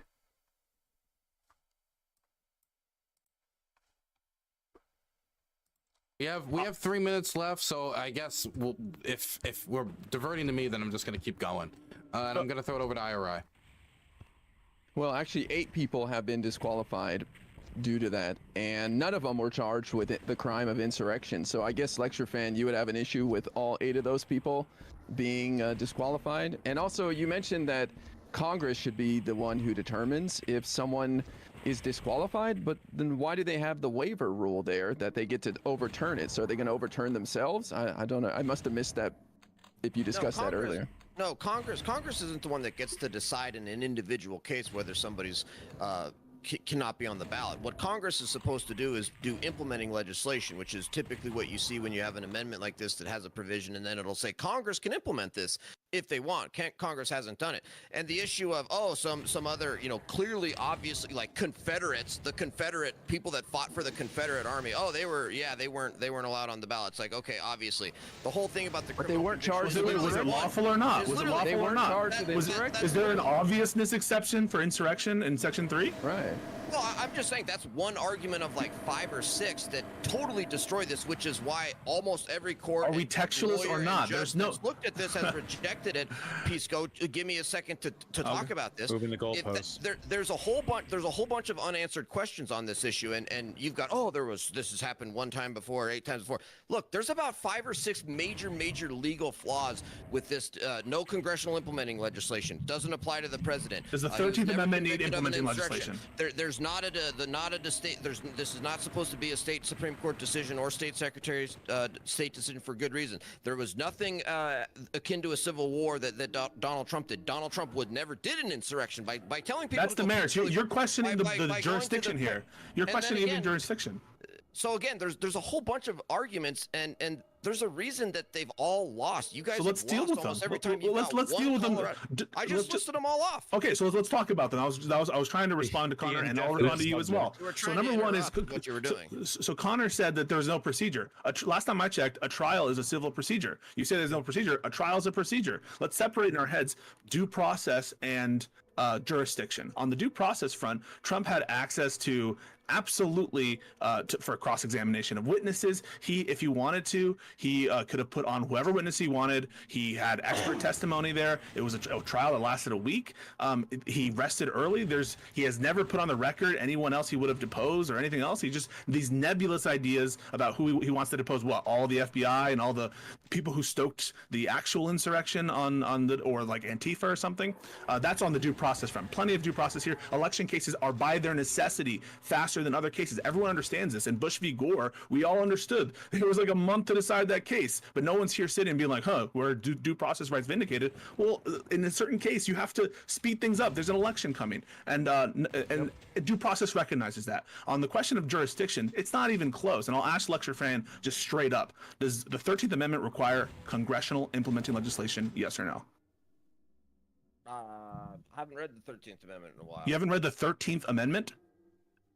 I have not. No. I just recently read the 14th Amendment. It's been a while since I've read the 13th. Well, I'll let you know. The 13th Amendment has a explicit grant of permissive the same language as Section 5 of the 14th Amendment is in Section 2 of the 13th Amendment, which says Congress may, by appropriate legislation, fill it in the blanks there. So that's not what the 14th Amendment says. The 14th Amendment says Congress has the power to implement this provision. It has the same language in the 13th Amendment in the implementing authorization granted to Congress as part of the 13th Amendment. Congress implemented it. Okay, so are you saying that if Congress gets rid of the law against slavery, that they could undo the 13th Amendment? No. Of course not, because it's self-executing, and we understand it to be, and we understand the other provisions of the 14th Amendment to be self-executing as well. The Equal Protection Clause doesn't require implementing legislation. The Due Process Clause doesn't require implementing legislation. It just is. The Due Process Clause doesn't know what these words mean. Thank God 35 courts have disagreed with you and agreed with me. No, and you're mischaracterizing the other courts too. Most of the other courts that haven't heard it, like Michigan or Minnesota, Michigan or Minnesota, those cases were not decided on the merits. What they said is yes, we can't hear this case because in primary ballots you could nominate a chair, and we have no jurisdiction to review that decision under state procedural law. But that's not been a merits decision about the jurisdiction of states generally to hear it, or the merits of what insurrection means, or engage in, or any of the issues we're talking about now. It's purely a matter of state procedural law, for the most part. There's been one or two states that said it's a political question. They're obviously wrong about that, and I don't think the Supreme Court's going to say it's a political question. And this is the reason why. Say the Supreme Court agrees with Colorado and Trump is ineligible to be president. The reason why these states need to be able to rule this on their own is so we don't throw a bunch of votes to nominate a candidate that then becomes ineligible. Like you guys have mentioned, if the Supreme Court doesn't agree, we have fail-safes. The RNC can go to a caucus. The RNC can put Trump up to win, even if he's not on the primary ballot. We don't have those protective measures if the Supreme Court does agree. We don't have a process if he is ruled ineligible after we nominate him. And so state Supreme Courts need to be able to intervene before that point and allow people a more clear idea of what they have ruled in terms of presidential eligibility. You guys are just so short-sighted. Lecture fan. Wait. Dylan, this is never going to end. I know this is never going to end. Yeah. You are actually the last person on my list that raised his hand to talk. Yeah, look, people say there's the right way, the wrong way to interpret the Constitution. This is all bullshit. Okay, the Constitution is terribly written. Many legal documents are. True. Whether or not you rule one way or the other will be based on your personal bias. I think that a sensible and level-headed assessment of the 14th Amendment would indicate that Colorado's ruling was sensible and fair. Conservatives will think otherwise. There's no getting around the fact that the right people are going to think one thing and the wrong people are going to think the other thing. And there's no objective, factual way of saying, well, actually, the constitutional interpretation that the founding fathers would have gone with was that, that's. So the thing that bothers me here is this argument from proceduralism. If you're going to argue okay, leaving aside whether it's good or bad, is it procedurally correct that he be barred from running? I think that there are many good arguments for saying yes. I think that what Lecture Fan is doing is a very typical conservative tactic where he pretends to care about the procedural when he only actually cares about the outcome. A truly principled student of law would support outcomes that don't politically favor them because they care about the actual process of the law being litigated. But that's obviously not the environment that we live in. So we're dealing with outcomes first and foremost. And if we're going to talk outcomes, we should just talk outcomes here. Would it be good or bad for Trump to be barred from running? That earlier was what we were talking about. But this proceduralist stuff, it's not like it matters. It would be good. It's not like for another day, though. It's not. And to be clear, it's not like people like fucking Thomas or Scalia are being lawyers when they rule on these decisions, or judges or whatever. It's not like they're taking from their decades of studious examination of the law. They have their biases. They have their biases. They have their donors. There's a reason why conservative appointed judges consistently rule what conservatives want, and the other way around, in fairness. This is a classic tenet of something that you all need to read up a little bit more on, which is critical race theory, a rejection of the idea that law can be imposed impartially or without bias. There will always be bias in its interpretation and its execution. Here more than most, I think. Okay, so I'm gonna Connor said he wanted to respond to it, and I know we're supposed to move on, but out of respect for the fact that Connor did a shoot-off show and he asked my permission to do it and my advice, he gets to respond. I give him special permission. This is a bias system. Okay, no, this is bullshit. Acting like this is all words and wind, and it doesn't really matter who says what, when, where, why, or whatever. This is bullshit as well. The rules that we write down absolutely impact people's lives, and not only impact people's lives, social constructions, this is like the lefty fucking thing, is just because it's created doesn't mean that it doesn't have impact or objective resonance with some level of reality. And whether or not people pretend or try to be as objective as possible is important. So when you're saying that everybody in this situation, Lecture Fan, me, Pisco, IRI, yourself, we're all just biased towards our own outcomes and all that kind of bullshit, what you're saying is that we're just primitive fucking apes who should ignore every single basis of a foundational republic. And by the way, you might be reading a little bit into my statement that wasn't present there. We do all act out of bias, though, of course, especially when it comes down to interpretation. Of course we all act out of bias, but at the same time, you can't tell me that, you basically say that, oh, everybody is biased in a certain direction, as a result, this doesn't matter, which, by the way, I'm talking your points right back to you. I'm not saying it doesn't matter. Okay, so then explain to me how we can make sense of the morass of biases in the situation to arrive at a relatively correct conclusion. Relatively correct is the sort of name of the game there. There's no objectively correct way to interpret the Constitution. I think you can make arguments of probability or like what you have to stretch. People alive with a potato peeler. Am I following the Constitution or am I breaking the Constitution? I don't know if you're engaging with what I'm saying in good faith there. Okay, I mean, it genuinely depends. I mean, if you want, I guess you could contrive an example where that could be allowed, but it would take some pretty big stretches, yeah. Okay, in what scenario would I be allowed to torture human beings to death with a I don't potato know, and I'm not peeler under interested in your weird impromptu example. I'd rather just talk about what we are talking about, which is, you know, I'm the taking 14th your Amendment. statement and I'm putting it to the extreme. There So are definitions, there are objections. Do you Yeah, go ahead. agree that the Constitution was deliberately written vaguely so it could be a living document that could be interpreted in new ways moving forward? Depending on which clause and sentence, but there's plenty of ones. You'd think that would be a common sense thing to say yes to, but like, there are people on the Supreme Court who don't agree with that. It's a crazy world. That are actually very specific, and that there's tens of thousands of words written on after the fact by the people who wrote those sentences on how it should be interpreted by the people coming. You guys are after both right to some extent. I mean, it's true that what Vosh is saying is that there's some values inherent in the Constitution, like cruel and unusual, that are subject to change in society, and that's been a held position of the Supreme Court. But Connor is also correct that there are some things which, among reasonable people, like every term, right? Like any gender term, political, whatever you want to say, they're always subject to human interpretation. I mean, Vosh's point, I guess, to some extent true. But there's reasonable interpretations and there's unreasonable interpretations. I don't disagree with that. The procedural process in jurisprudence is to make sure and limit the idea of the exactly from judges just doing whatever they want. So again, because it's not broad. Wait, I don't understand what's happened to my judges. I heard the word judges. No, wait. I'm being misinterpreted here in a way that I find very confusing. I have never said it doesn't. Well, if you matter. then I want you to pray that you don't get voted out, so you'll be able to respond to this undue attack on Vosh's character. A clever gambit. This is a gambit you have to make, okay? A gambit. So let's see who the judges have decided to kick. Apparently, it's only one person from each side. Oh boy. It's going to be Jeb. I'm very sorry. Jeb. Thrown over the top rope. And the other one is...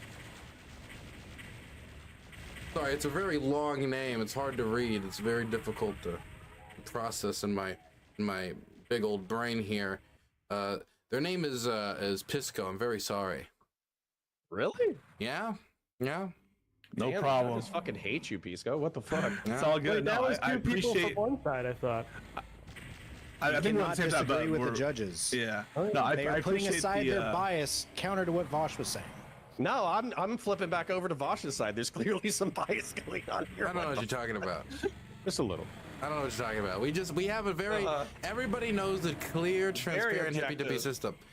We have our judges, we have our boards, we then have the investment board, then we have the political review board, then we have the it's a whole process, but it looks out for the interests of the little man. It's a living process. Well, listen, no, I appreciate the opportunity to be here, and I really like talking to all these people. Turk, Lecture Fan, these are classic political contributors, all of you guys, and so thank you so much, Dylan, and others for having me on the show, and hopefully you'll do more of this, Dylan, because I think this is fun. Pisco, I'm really happy I had you on. Immediately when I knew we were going to talk about this topic, I wanted to have you on for this topic, so I'm really happy I got to have you on. Okay. Appreciate it. See you later, guys. You have a good one.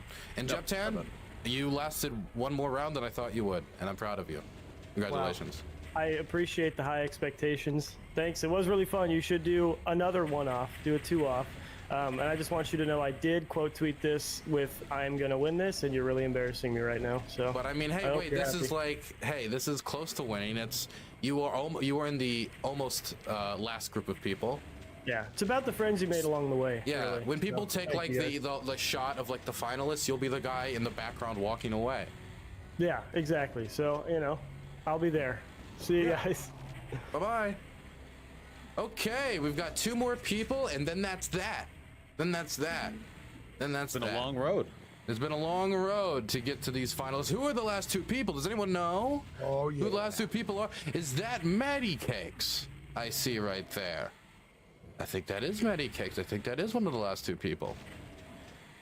And who is that other person? Is that what is that other profile image? I can't see. Is that who I think it is? Is that the critically thinking veteran? Oh, it is one of Welcome, 6 possible CTV. participants.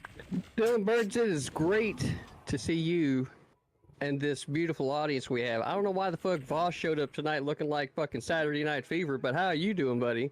I'm doing right? great. Always good. We got Much lecture better now fan. that you're here. Of course you are. The fucking champion is reigning. That is right? true. He was the Hippy Dippy champion. Was, still is. He beat Correct your Destiny, language. remember? You heard me. Is. Yeah. Is. Let's go. So we've been having a good conversation so far, and we're waiting on Maddie here. But we are waiting on Maddie here, but we can extend the conversation because we're gonna stop talking about the legalese now that Pisco's gone. Who cares about now? I gotta clarify my point. You promised. I will let you clarify your point, but let me pitch the next topic. The next topic is quickly. It's going to be out of all of the Republican candidates, right? Who's the best and who's the worst of the bunch of the ones that are still there and could become president if Trump just was decided to be a criminal and thrown in a cell, which is a real conversation we have to have. But Vosh, what was your thing you wanted to clarify? Oh, just to be clear, I'm not down on proceduralism as a concept. We need it for rule of law to function. The issue is that the Constitution is so goddamn vague that oftentimes it really does seem like where a person settles on an issue will just be a byproduct of what their political bias is going into it.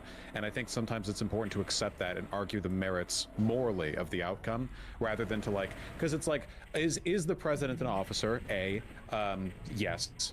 B, can this be done without any previous judicial, without going through a criminal procedure? Probably yes, but that's the only issue at hand, right? Like that, with very few exceptions, that's what people are talking about when it comes to whether or not this is valid. So past that, it's like, okay, what are we really talking about? Do people care about procedure this much, or are people using it as a proxy? And if they are, we probably should also talk about what people actually care about. People don't really care about matters of constitutional fact in their day-to-day, but then all of a sudden it affects them in some way and they come out for it. We got to know why. I mean, it's obvious why in this case, but may I respond?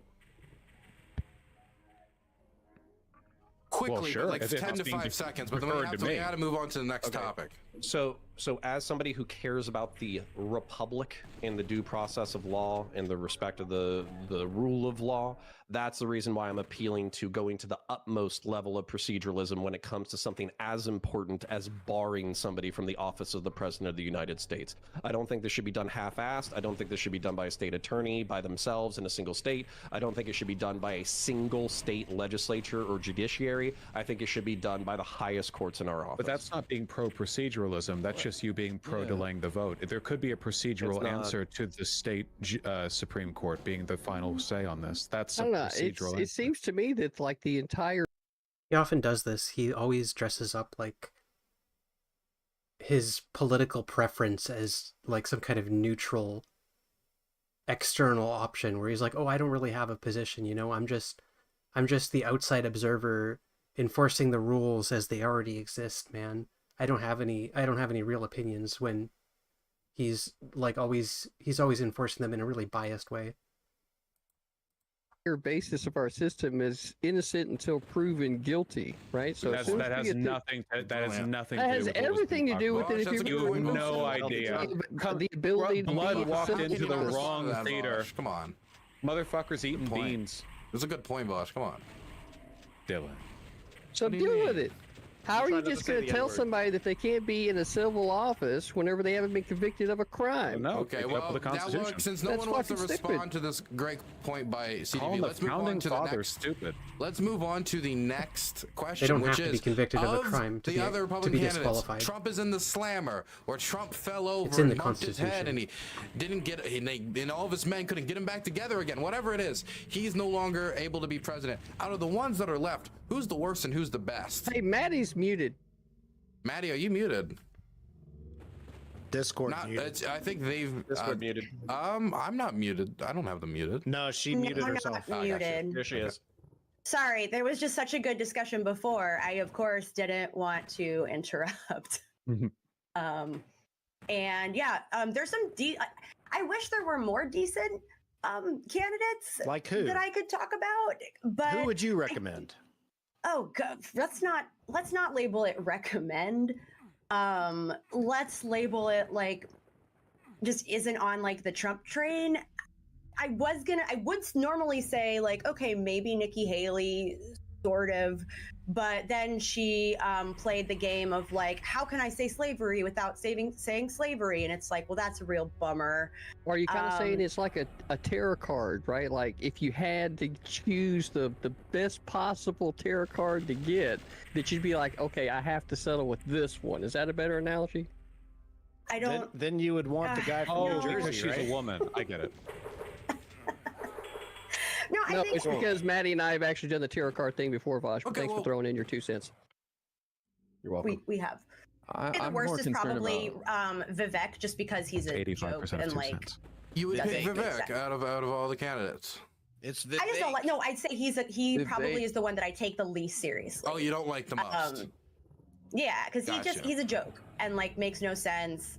At least with someone like Nikki Haley, or even, I can't believe I'm saying this, Chris Christie, you have some sort of idea of what their platform would be and where their stances actually are, versus being just generally reactionary and trying to frame yourself as Trump light, because that seems to be the approach for a lot of these guys. He's not exactly trying to be Trump light. He's trying to be like Trump. So he is much more trying to be pushing on his standards and his vision of things. What I don't like about Vivek is his actual standings on different types of policies, and how in his previous life he hasn't been consistent with those policies. I would much more prefer someone like DeSantis, who has been put through the ringer through national media, local, state politics, and all that, because he's got stuff to stand on, and I think he has a better chance of actually doing the conservative Republican thing. Talking about what he has to stand on, well, I was just going to say, if we can't have a female president, we should at least have a president who wears high heels. So yeah. Yeah, more that's fair. Yeah, I think Vivek is only like in it for a book deal. I think he's got no chance at any kind of or yeah, something. Ballers.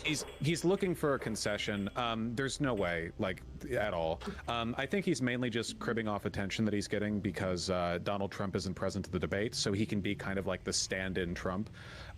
In terms of who could be the least harmful if they won, probably, I want to say Chris Christie, mostly because he'd spend most of his presidency arguing with the rest of the GOP. Because his neocon tendencies would like anger the more far-right MAGA crowd. I mean, they'd be too unproductive to do anything like actually damaging. I don't really know. The Nikki Haley slavery bit was pretty funny though. I thought she was doing the more moderate bit, but I guess like, you can take the radical out of the GOP, but you can't take the slavery apology. They always have to throw in one for the Confederate base. So, yeah, I don't really know.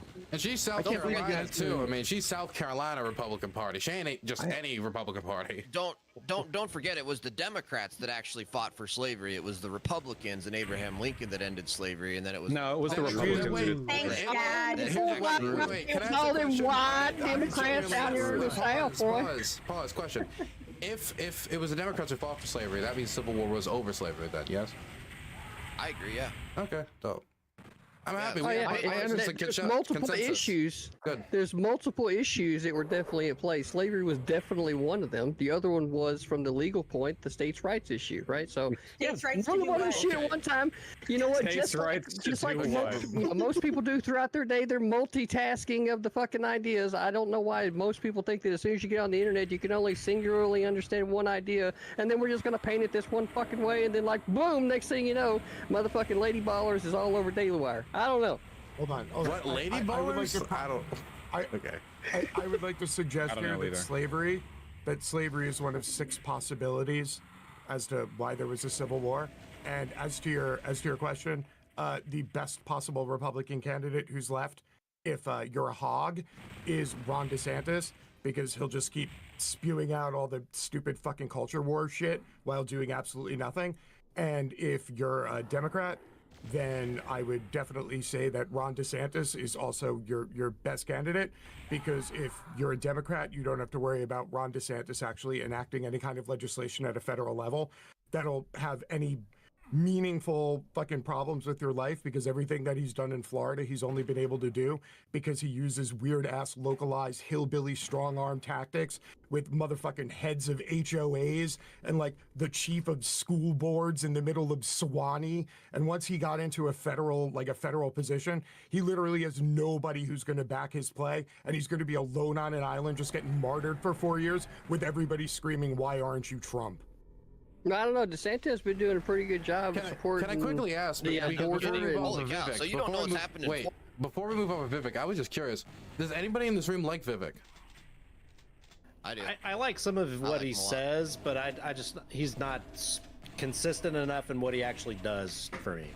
I was supporting Vivek for a while there. I'm just supporting DeSantis now. The only two I don't like are Nikki Haley, because she said she believes in man-made global warming. How stupid! You cannot be a presidential candidate in this country. You if can't believe in make man-made global warming.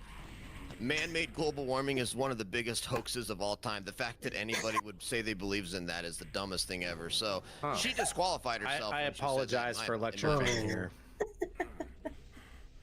I mean, lecture fan is basically like the media. I really like what they did with this voter, level. right? For the GOP. So if anything, it's kind of like representative. We're getting like a little crack into the. He's definitely more on the Trump train. Over half of America doesn't believe in that we're all going to die in 10 years from global warming, like Al Gore said 20 But that doesn't also reinforce your claim that man-made global warming isn't real. It's a complete political movement. It has been. There's no point in talking about him to anything. He manufactures these points live to disagree with whoever's right. Peepaw, it's Nice getting coping late. mechanism, Vaush. Nice coping mechanism. I've done a fair number of these, and I think it really is like he's like the ultimate Dark Souls boss. You know, where you like ram your head against the wall. No, and it's you like keep losing, Matrix yeah. Resurrections. I Right, just exactly. watched that fucking yesterday. Okay, we're on fucking repeat here. It's the same shit. We were talking about Trump 4 years ago, right? We were talking about Trump 4 years before that. We're going into the same shit this time, except this time trying to motherfuckers gonna move get on, real though, late. TV. We're the trying to common thread is say that Ron he DeSantis was is our running best each of those bet. times. It's like Lady Ballers. Is No, what it's it like. really is like what needs to happen is that first we need to get 4 more years of Trump to get shit heading in the right direction, and then we need 8 more years of fucking DeSantis to bedrock the shit in. That's what we fucking need. 'Cause there's a whole bunch of dumbasses in government that don't understand legislation and legal procedural fucking law. Right, the very simplest really chew on bedrocks those of the words as they American came out. fucking value, which is innocent until proven fucking guilty. That's like the bedrock. If you ain't got Proven that, then it ain't fucking America. Well, let Right. me ask you, CTV. Do you think Biden is committed corruption? Man, I tell you what, it's like whenever you are looking at somebody that Oh my God, the you answer is know. yes. God. It's definitely right. I was going to tell you a clever story, but if you want to hear the clever fucking story, we can skip on through to the next shit, right? And we don't even have to worry about a special fucking story. So what's right? more true? I gotta apologize. Excuse the fuck out of me for trying to entertain you sons of bitches for a few fucking minutes. Damn it. You're fucking excused. So what? Do you hold a double standard? Well, let me tell you a story about that. Oh, you do, don't you? Well, yes, I do, but I guess you don't want to hear my story. Very nice. That's beautiful. What's more true, Biden's corruption or man-made global warming? All right, that's the real question. Biden's corruption by a long shot. Definitely Biden's corruption. Well, I hear what I've Biden been was waiting doing for a in while Ukraine. in order to do my little 2 He cents. So I'm went going to do my 2 Ukraine cents to on the topic. manufacture pro-global warming. True, it was with the propaganda. natural gas company, absolutely. So anyways, who is the best Republican standing? It's going to be, if you're a centrist, it's going to be Chris Christie. He's from the Northeast. He's kind of progressive on some issues, et cetera, et cetera. But I think that my boy autist Ron is the best Republican out of all that's left standing. I think he needs to lean into the Homelander memes. I think he needs to have a whole bunch of Zoomers photoshopping him as Homelander, chewing his teeth in a very weird way, as if he's on stimulants. I think he needs to lean into the fact that he's autistic and just be a policy wonk. I think he needs to lean into that. So that is. But who I he's think not a is the best policy wonk, Republican. really. I Gives think we could policy talk talk. about that. We could. That's I mean, why he said back- lean into it. Well, I mean, Do he'd better. have, so right now he's leaning away from it. He'd have to like move towards it in any fashion. All he does is culture war shit. He like they got trounced in the midterms. Are you crazy? Ron DeSantis dominated in the midterms. He won by 20 points in No, the swing the state. Republican Party got trounced in the midterms in No, large DeSantis part did, because all they had was culture war talking points. They did like exit polls afterwards. Republican voters don't give a shit about the whole trans, non-binary, school, this, that, the other. But that's all Ron DeSantis has marketed himself as on a national level. Whoa. If you think for one second that Republican parents don't give a fuck about that agenda, you are not paying fucking Hey, attention. listen. Well, hey, then What's your fan hidden? get mad at them. They're the one who filled out the exit poll. They're the one who showed that they don't care as much about it as other issues like the economy. I literally flipped districts based on that, showing like this is what your leaders actually are like running on, and people are fucking horrified. That's why we were able to flip as many districts as we all have in battleground states. Yeah, I guess whining about trans people doesn't actually feel much to the lived experience of the American I'm going to voter. start doing a fanatic thing real quick. Yeah, okay, so that was during my intro, so I'm going to continue. And basically, I disagree. I think that his policies during COVID made him... Yeah, it's true. The anti-trans stuff is really unpopular. It's not playing well for the Republicans, but they're leaning into it anyway because they want to activate the most extreme part of their base. It's like their gambit, basically. They're kind of cornered politically. Popular during in Florida based off of that. I think that he can lean into that. His policy of genociding the old people was very popular in the state of Florida. Also, when it comes to education, prohibiting like giga progressive education and all that kind of stuff is also popular in the state of Florida, which leans purple, not blue. And then I would say that my least favorite, and I think probably the most incompetent, would have been Vivek Ramaswamy. I think he has a tech bro solution to public issues where he's like, let's just withdraw from NATO, and let's withdraw from Andrew the Far Yang East, of and fascism. let's give Taiwan to China, that way they like us more, and blah, and let's just manufacture microchips at home. And so he has like a very like tech bro analysis of the world, but I think that would be disastrous as international policy, and so as a result he is my least favorite Republican. I'll shut up now. I will say though, how can none of you guys pronounce his fucking name, for the love of God? Vivek Ramaswamy. For the love of, no, fuck his last name. None of you can pronounce his first name. This is America. We're Thank you. Republicans. We're racist. I know Vivek, sorry. It's I think it was his name. Me and I are name. Hold on. If he wanted to be called Vivek, he should have put an A and an E in there instead of just the E. It's No, very which one purely of these Vivek. guys are we talking about? Tell me which one we're talking about here. The Indian one. Vivek. Oh, that one. Okay, yeah, I didn't even bother learning his name. I'm gonna be honest. I'm a Swami. All right, why don't you have a Vivek sticker in your background, man, with the right pronunciation? These are all Democrats. I would not you put gotta, that you gotta disgusting propagate the Republican at all. pronunciations, right? You gotta propagate that information, man. Now, look, I'm gonna be honest. I didn't bother learning any of the rest of them because Trump's gonna get reelected. That's what's gonna happen, right? I want you to fucking wrap your mind around this fucking idea. Trump's gonna be president. It doesn't matter what the fuck it is that any of these legislatures decide that there or these fucking corrupt judges are trying to do. Trump's gonna be president, okay? Get your heads around it. And I don't know what the fuck it is anybody else is going to be talking about, because all of this is just going to be what I'll tell you what. If they keep continuing down this course, you will actually have people pick up their fucking pitchforks and head down to buildings in a real fucking way. If they keep up this bullshit, Guys, we've been watching do an insurrection. Now watch yourself, or we'll do an insurrection. Bullshit. Why do you? What do you base this off? You guys have lost in the midterms. You lost the elections a month ago in Virginia, in Kentucky, Ohio. Everything is not on your side. I'm with lecture on this one. Except for the recent polling that puts him above Biden. Biden is going to kick ass. You guys are all going to be weeping. It's sad. Like, I don't understand, Joe man. Biden cannot even function. He can't even talk. So Does it I break mean, down? it doesn't. Wait, it doesn't. It doesn't. You see that motherfucker Cognitive, trying to walk upstairs? It's like Do we like need a cognitive levels are irrelevant here. Joe I don't wanna be Biden mean, did better but in the damn, it's 2022 rough. midterm in large part because of mobilized young people, and no young people are going to come out for a fucking genocide supporter. Oh He my killed God, his Bosh, no one's gonna care about Gaza That in is a year. a People have already genuinely given up. racist. No, people Right, really- Shit, people give like a shit. unironically, like who gives a fuck Why if is the that minorities racist? die in the tens This is of thousands? reality. No, I'm not saying me. I'll still care. Wait, you but think I'm it's saying you? American You think people it's are not going to care over abortion, over the economy, over the southern border. People seem to care. It seems to be making Biden very unpopular. Israel seems to be very unpopular. The war seems to be very unpopular. Like the attack on Gaza. I mean, I think he's just wrong about that.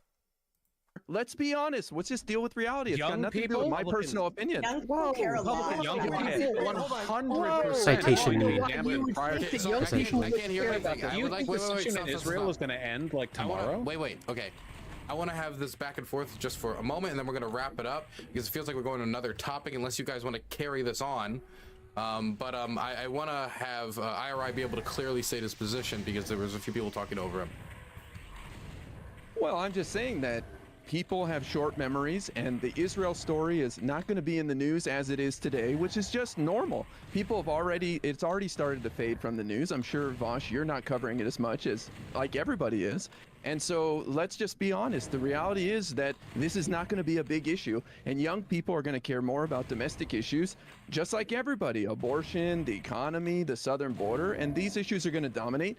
There may be a small impact from what happened in Gaza a year earlier, but it's going to be minimal. I'm not trying to be a dick. It's not my personal opinion. It's just the reality of politics. So who's dominating? This isn't going Well, away. it kind of is your personal opinion, and that's the reality, and I agree with it. But ZDB, for a second, I want to have Vox respond to this quickly. He was trying to respond earlier. News coverage will decline, sure, that happens with everything, including Ukraine, but Ukraine's still a pretty big talking point in the current, political climate. The problem is that the average Democrat probably isn't going to remember or care that much, but two main groups will: Arabs, obviously, and also young people. And young people don't even need a good reason to get perpetually angry at the DNC. But now enshrined in the minds of a bunch of people who were previously energized maybe by the success of the Bernie campaign or Biden doing better on unions is the knowledge that for all the good Biden did for the brief time that he had in his first term before this happened, then he just went ahead and supported the exact same genocidal shit that we imagined Trump would have in the same position. That will dampen young people's support for Biden.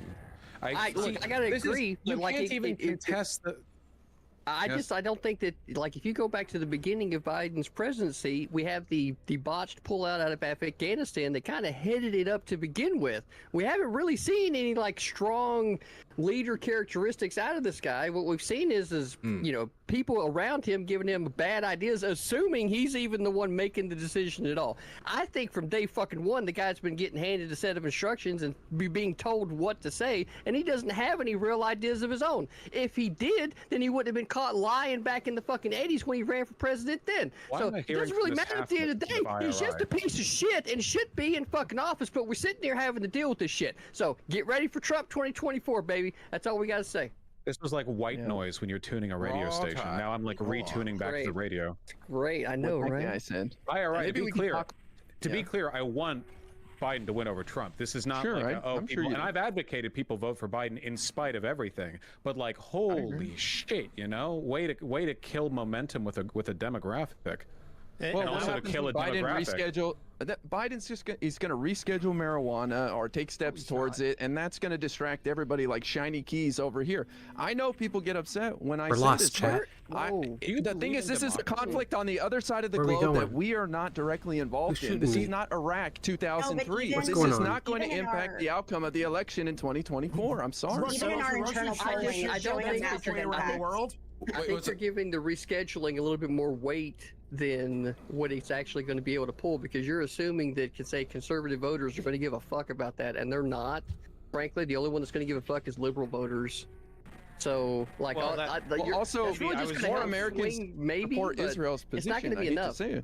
Well, CTV, that's kind of what I was joking when Vosh and IRI. This entire topic was supposed to be about like good and bad Republican candidates, but we had progressives and liberals fighting over whether or not Biden is a viable candidate. So what I'm saying is Republicans just need to shut the fuck up and let lefties fight, and they'll fucking rip each other to shreds because it's what they're good at. This isn't. Well, wait. This isn't a lefty I agree liberal. that you guys I want to throw this should over to shut Chuck the quick. fuck He's been up. waiting, and then Vosh. Yeah, and that goes to what I wanted to ask IRI, because I haven't tuned into the news for past week. The three items you said of local domestic issues: the border, the economy, and contraception or abortion. Who's leading the polls in those three different topics? Nationally, The Democrats. in aggregate. The Democrats. Well, the Democrats are winning in the elections. I think the polls are bullshit. What No, are these today. national polls? They don't if mean you anything. put Biden versus Trump versus the other Republican candidate, who's winning? Well, in the polls or in election? In the polls. Polls mean shit at this point. The polls don't mean jack shit. You guys keep losing with polls. Well, you guys keep losing with the polls. We're trying to midterm polling didn't really work out. So too we're well for trying you. to gauge the current sentiment of the nation, right? And you had three different topics. If you ask and your voters, side's not even winning in those three different their sides right opinion now. on those issues, the Democrat version of those issues went out. Biden is unpopular for a number of reasons. It doesn't change the fact that the average American wants free and legal contraception, wants the right to an abortion. How like about if you the border then? Well, it depends on how you phrase the question. Okay, if you how ask about somebody the if they economy? wanna, wait, what? No, we didn't even get to the border question. If you ask somebody like, do you think You the had a border really should good be safe? sweet answer then for the well, abortion one. If You you, don't- you ask can't tell me to people- be quiet. If you ask people, yes, I mean, I he can. definitely if you ask can, people, right? And he definitely just did. if you ask people, this is what we're gonna do. We're gonna have Vosh. Hey, this is like basic methodology. We're so close to the end, so let's keep it. I was not too talking to rowdy. IRI, Vosh. You didn't have to butt into conversation there, man. You have I was no right asking to IRI. dictate who you talk to. We're gonna And you let- don't have any right to Can we interrupt me, Can we man. slow down? We're gonna let Turk finish because the I want to hear. I want to hear IRI's and then, analysis. of the and then polls. we'll have Vosh go, and then we're gonna wrap it up. James, did you want to go too? I just want to be the person to point out that IRI saying that this will just have a minimal impact, the whole like Biden thing, and him like actively supporting a genocide, how it's going to have a very minimal effect. I'd like to point out that like Donald Trump literally ran against this fucking gooey brain chuckle fuck 4 years ago and literally won by what, 42,000 votes. So when you turn around and say it's not going to have a whole lot of effect, he literally we ain't got COVID this time, asshole. So mail-in ballots ain't gonna be happening. Million registered voters. James, I'm just saying every it's a shit election is argument. close, James. Every election is close and always comes down to a couple of thousand here or there, so it's not a great argument. Okay, we're gonna. You said it would have very little impact. 42,000 out of 280 million Yes. is very So what do you little think? impact. Okay, first of all, I could argue like Michigan, Biden won by 150,000, where most of the biggest Arab population is. 200,000 Arabs are registered to vote. Arab Americans are registered to vote in Michigan, if I recall. So not all those people are going to vote against Biden, right? These people are not a monolith. Most of them are Americans first, and they're going to vote for domestic issues, just like all of us. So it might have a small impact. Yeah, Americans okay, do care about it. First of all, I'm not going to debate the genocide thing. I'm just saying, the Arab American vote is not going to impact the outcome of the election in 2024. That might upset some people to hear that, and it's not saying we don't What do you care think, about they're not going to what come they're out and saying. vote? Is that what you're saying? No, they will come out and vote, and most of them will vote for Democrats because they know they stand for. Wait. Democratic You think they're going to vote for Democrats? It just comes to wait. Hold on, really quickly. I just want to say, IRI, like you know I me think well. that the culture that has women still wearing veils is probably hold more on. conservative. Humans are I'm talking. just saying. Please dial it down, okay? You're not Let us the let's have a moderator, second. Vosh. Come on, man.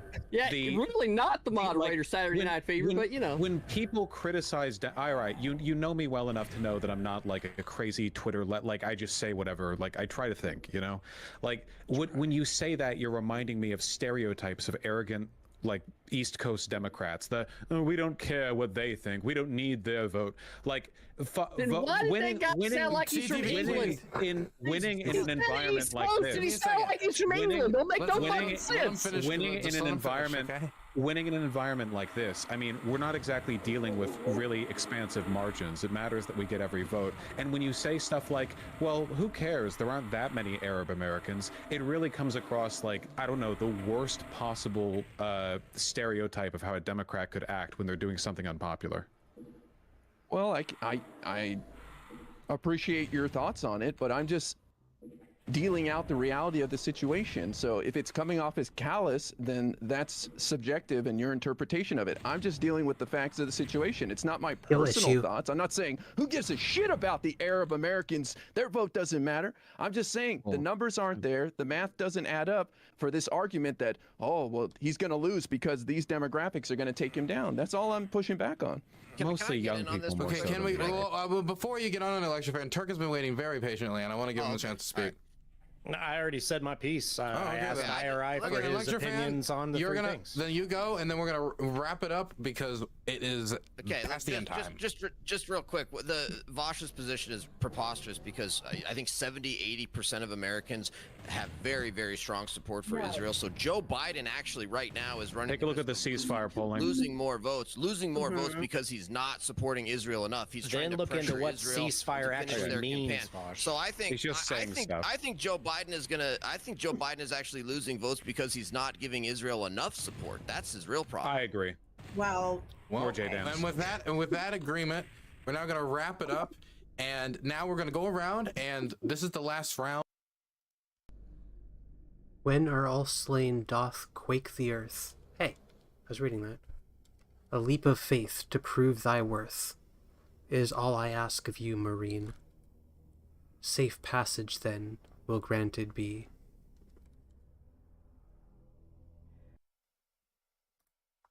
But only one of you will be named a winner by our independent voting system of democracy that everyone loves. And so I want to go around the room and give everybody a chance to say quickly why they're better than everyone else and everybody else should be thrown in the volcano and they should win. So we're going to start with Connor. Yeah, I'm a Burkean centrist asshole. I try to see the worst and best in everybody. I try to describe that to you as quickly as possible. I respect and love the amount of effort that it takes to go into panels because I tried to follow in Dylan's footsteps and his shoes were too big to fill. It was tough out there trying to fucking herd cats. So yeah, I wish that the community was more like this. I wish we could have more fights like this. Please love me. And I'll love you back forever. And why should the other people not win? Because they're all smug assholes. You know, I'm definitely not a smug asshole. They're all smug assholes. They're all arrogant and narcissistic and egotistical, not me. I'm the least egotistical and the least arrogant out of all of these people. CTV, current reigning Hippy Dippy champion. No. What do you have to say about why you should win and other people should lose? We'll be playing the Quake games after we finish Doom, by the way. I think that's, champion privilege to go last, but I'll definitely insert a good 15 seconds if you want in between. You know what? I'll give you the champion privilege. I'll allow CTV, the good, brilliant CTV, to go last. And let's move over to IRI then. What's the question? Why should I win and why should the others lose? Yes. Is that what it is? That is the good question. Well, I think I should win because I'm willing to tell people the truth, and I believe Joe Biden can win, and I've got the facts to back it up, and it seems to upset people very much to hear it. As far as why these guys should lose, I don't know. I hate to see anybody lose, but I don't know. I like all these guys. I don't want them to lose. Oh, okay. James? Why should I win? Because you've historically never, ever, ever, ever put over anybody to the left of, fucking Joe Biden's corpse. I mean, I know he's not dead. Wasn't Vosh champion? Still have the belt. He still has a belt. Right behind me. Now, all we're seeing now is Vosh to the right of Joe Biden. Is that what you're claiming, James? Yeah, I'm totally expecting for there to be a belt on the way. Ah, his corpse. It expects where it falls. Why me? I don't know. Because everybody hates me, including all the leftists, and you would literally get to piss off every single Highlander leftist on social media because they all loathe me. And that would be a win-win for everybody because all the conservatives can laugh and all the leftists can cope and seethe. And this would make me incredibly fucking happy. This is a very compelling argument, I have to say. I do like picking somebody that will piss everyone off. Lecture fan, what do you have to say? I will literally piss everybody. Well, I was actually going to say, I think I should win because if you actually look at Dylan's chat, I'm clearly the one that triggered the most of those snowflakes and hurt their little snowflake feelings by spitting truth that they've never heard before. And then finally, they're exposed to it, and they see somebody that's smart and articulate spewing the truth on Dylan Burns' channel, and they can't handle it. And Dylan's chat just going off the chains, mad at Lecture Fan. It's classic. And why should nobody else win? Why should you win over the other people? Well, any of these leftists that haven't recognized the actual racism and anti-Semitism that's infected the Democrat Party, I pray that IRI will someday realize that he needs to leave the Democrat Party because they are so racist and anti-Semitic. It's a disgusting party. They're a history of slavery and civil rights violations, and so that's why all these leftists should lose. You won me over, bro. Maddie, what do you have to say? Well, I mean, considering, Dylan, that you had said that you really like options that piss people off, what pisses off people more than when a woman wins? So I'm just saying, like, by your own definition of what you are looking for, there's really only one clear winner, and you're looking at her. So yeah, piss people off. Let women win just this one time. Just this one time. Then we can go back to normal. Just this one time and makes up for everything? Yeah. Everything. Oh, big time. Okay. Absolutely. Done. Yeah, no, we had a meeting Good to know. and we Good to decided. know. Okay. Good to know this. Turk? Yeah, so I like to replicate what Connor said. We need more conversations like these. I think having actual conversation and not just the blood sports is a good thing, because kind of like what Lecture said, we need to have actually exposure to other types of opinions on all people's platforms, and I think that's a good thing. I hope that I've been a logical human being and have actually not been a deranged Republican like many of your viewers would think, and that, you know, including me in Republican conversations would be a good thing for the community. So why these other people shouldn't win? You know, maybe because, you know, that chest hair is weak, dude. You need to grow some better chest hair. And Mr. Chest Hair? Just this once, I think that a man should win. My fellow gamers, they tell you about male privilege. Do you feel it when the Stacy does not say hi to you? I ask you, support me and finally let the guys have something for once. Other people should lose. They won't lose. It's a false dichotomy. A man winning will make everyone win. Finally, a man in charge. That's my slogan. Finally. A man in charge. Now that's unusual. Okay. So we're gonna throw it to the judges now, and we're gonna make a decision. Whoa. Oh, you did promise him last. I did Champion promise. goes last. That is true. Motherfucking hold the fucking phone on. So Judges, audience, hold your judgments. You have heavy words to hear. What do you have to say? all right, so let's go back through the list here. Vosh over here apologizing and then trying to claim gamer status as if he knows what fucking gamers are like. Gamers are fucking hardcore, son. You want to come at gamers? Let's fucking go. Don't give me some apologetic fucking bullshit if you're trying to represent gamers. First fucking. Excuse me. I am playing Doom right now.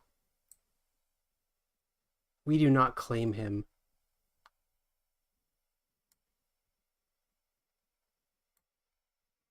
I don't care what game he plays. Off, right? Turk, great sentiment, bro. But you know what? I love you. Gotta bring that fucking energy. Maddie, great sentiment. You want to talk about last time women won? Isn't there a fucking woman vice president? Give me a fucking break. We're progressing through society. You don't deserve shit just because you're a fucking woman, right? So that's just how that fucking cookie crumbles. Lecture Fan, great fucking arguments. You're exactly right. Very articulate, but I gotta be honest with you, brother. Right? Even you yourself got caught up in the CTV charisma tonight. And you know it's true. You know it's true, James. James, you did as well. I saw you nodding your head. You're like, you know what? If there's a motherfucker in this room that's carrying the conversation along, it's CTV, IRI. Nothing but love for you ever, man. Regardless of whatever the past shit was, I really don't give a fuck. Right? So great to have you here. And counterpoints, you know, brother, right here, living in the same area, seeing the same politics, understand the country the same way. That's just kind of how it is. But again, energy level, charisma. And that's exactly why CTV, the reigning Hippy Dippy champion, motherfucking brought it to end the show up tonight, because we all know that bringing the energy at the end of the show is always the hardest fucking spot to fill. And that's exactly why CTV needs to win this Hippy Dippy Rumble. You know, I do gotta ask you something, CTV. What's that, buddy? You know, Vosh technically never lost the title in a match. You ever think I about can't that? help it. If you didn't count the one between him and Destiny as a match, then that only, I think, speaks to the quality of the characters interacting in that moment. If you didn't call that a match. So if you're actually saying that Vosh never won a real one, that the one that was lost... No, you don't understand, CTV. What I'm saying is, when he lost it because he was too lazy because he's a socialist and didn't want to do the matches because of his terrible libtard values. And yeah, that happens. Where you're a workhorse. If I give you a match tonight, you do it and you tap them out. And so what I'm saying that's is, kind of what how we can do. you really say you're undisputed though when Vosh never lost? I didn't say I was undisputed. I said I was reigning. So you would say you are disputed. Oh, I would say that everybody on the left would definitely have their fucking heyday going, oh, CTV did He's retarded. But they didn't put in the fucking work, did they? And that's exactly why they're not reigning. Hello? That's just how it is. Vosh, what do you think about this dilemma? I think that his legal personhood is of dubious status, and I think that every second I spend talking to him is an insult to me and my entire lineage. That being said, I respect you and what you do. So well, it definitely goes all the way back to the 70s and John Travolta. I'm willing to debase myself in the way you're implying for your sake. My goodness, you hear what he's saying, CTV? I see what I hear saying, right, is that if there's going to be an attempt on any type of challenge, then both challengers need to possess said same belt so that there's not any type of dispute as to whether or not both are recognized as the same. Yeah, we can cover that. And that's what I see. Why don't you show us your belt, CTV? Oh, I don't have one. Isn't that a fucking deal? It's been over a fucking year. Dylan hasn't fucking done his work. Amazing. That's curious. Well, look. All I'm gonna say is that you say possession is half of Hippy Dippy Championship, you know. Oh my goodness. It's like 90%. Oh my goodness. It's like 90%. My goodness. That is a complication, a legal It's almost like you still due have the belt, process. actually. It's really only a complication when it comes to the level of work that someone was putting in before they headed over to Ukraine and started exploring more personal Travolta's got the ventures. strap, dog. Travolta's got the strap. Look at that. Wow. Is that thing pretty? Ooh. That thing is pretty. There we go. Yeah. Debate, real debate pretty. con. This needs to happen at debate. You know what? When we do Hippy, if we ever relaunch Hippy Dippy Championship, you will get the belt and you will be the first champion. Okay? When we start the matches again. Well made. Real Who are you talking to? I was talking to you, but moving on. Just so we're making sure it's on the record, because that could have been left open right later down the road. I know how motherfuckers like to edit shit. That was on the record, okay? So, Okay. See, we're watching CGI right now. moving on, and that is a beautiful belt. Moving on. I don't know. It looks We're gonna- second rate considering it's the first edition, if I'm being honest. Well, doesn't that make it more valuable? No, it actually makes it less valuable because look at who's it actually on. Would you say right? first edition? Or would you say I mean, first the guy edition? you're saying that the guy didn't even properly defend it. There's no respect there. Yeah, but then that makes it even more special. It's like a defective first edition. That's No, like it makes it less special because it wasn't worth defending. A defective first edition Superman comic. Oh my God, how valuable would that be? Moving on, the judges have come in with their decision, and I have to say that the decision surprised me. You know, sometimes I get lost in the bureaucratic mess here of the Hippy Dippy judging pool of 100 to 10,000 judges that review these types of debates and decide who wins and loses. But what I didn't expect was this victor. The victor is Lecture Fan, the lawyer from Montana. Boom, The legal giant. Outdone yet again. Well deserved. Well deserved. Well deserved. Well deserved. Global warming doesn't exist. Global warming doesn't exist. For esteemed accomplishments in knowing the 13th Amendment. Lecture fan, I concede to you. Thank you. Brilliant. Brilliant. Lecture Truly fan. had to pick us full of the Just so panel. we're clear, that was Never never concede, actually you a lost. question, Bosch. Okay, never actually a question. So lecture fan, as Victor tonight, do you have any words you want to say? I would just like to thank my wife. I would like to thank my family, my mom and my dad. Mate. Thanks for raising me and teaching me the truth, and that's all I've got to say. Amen. Amen. Amen. Roll on, man. Roll on. Thank you very much, everybody, for tuning in and being a part of today's Hippy Dippy Rumble Anniversary Edition. It was really cool to have all these people on that, I haven't seen in a very long time. Been over in Ukraine, getting shot at a little bit, and it was really nice to do this. It felt like taking a chalice and dipping it into the pool of my youth. Going back a little bit. It was fantastic. Anyway, thank you so much for coming on. I'll think about doing this again in the future. Like dipping in a pool of something. I'm really happy with how it went tonight. I think it went pretty well. Thank you so much for coming on, everybody. Dylan, one more thing. One more thing, Dylan. Dylan. Yeah? Love you, bro. Love you too. Okay. Love you too. It's got Ukraine colors. All right. Thanks, Dylan. Oh, it does have Ukraine colors. Bye-bye, everybody. Bye-bye. Take care.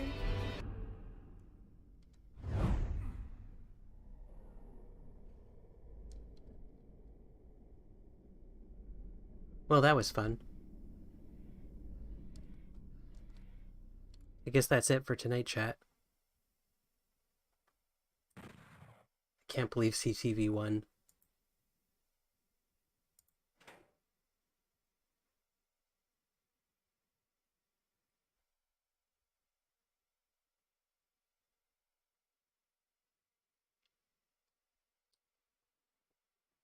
Well, tune in next time. Have a good night, chat. Have a good one, Saru.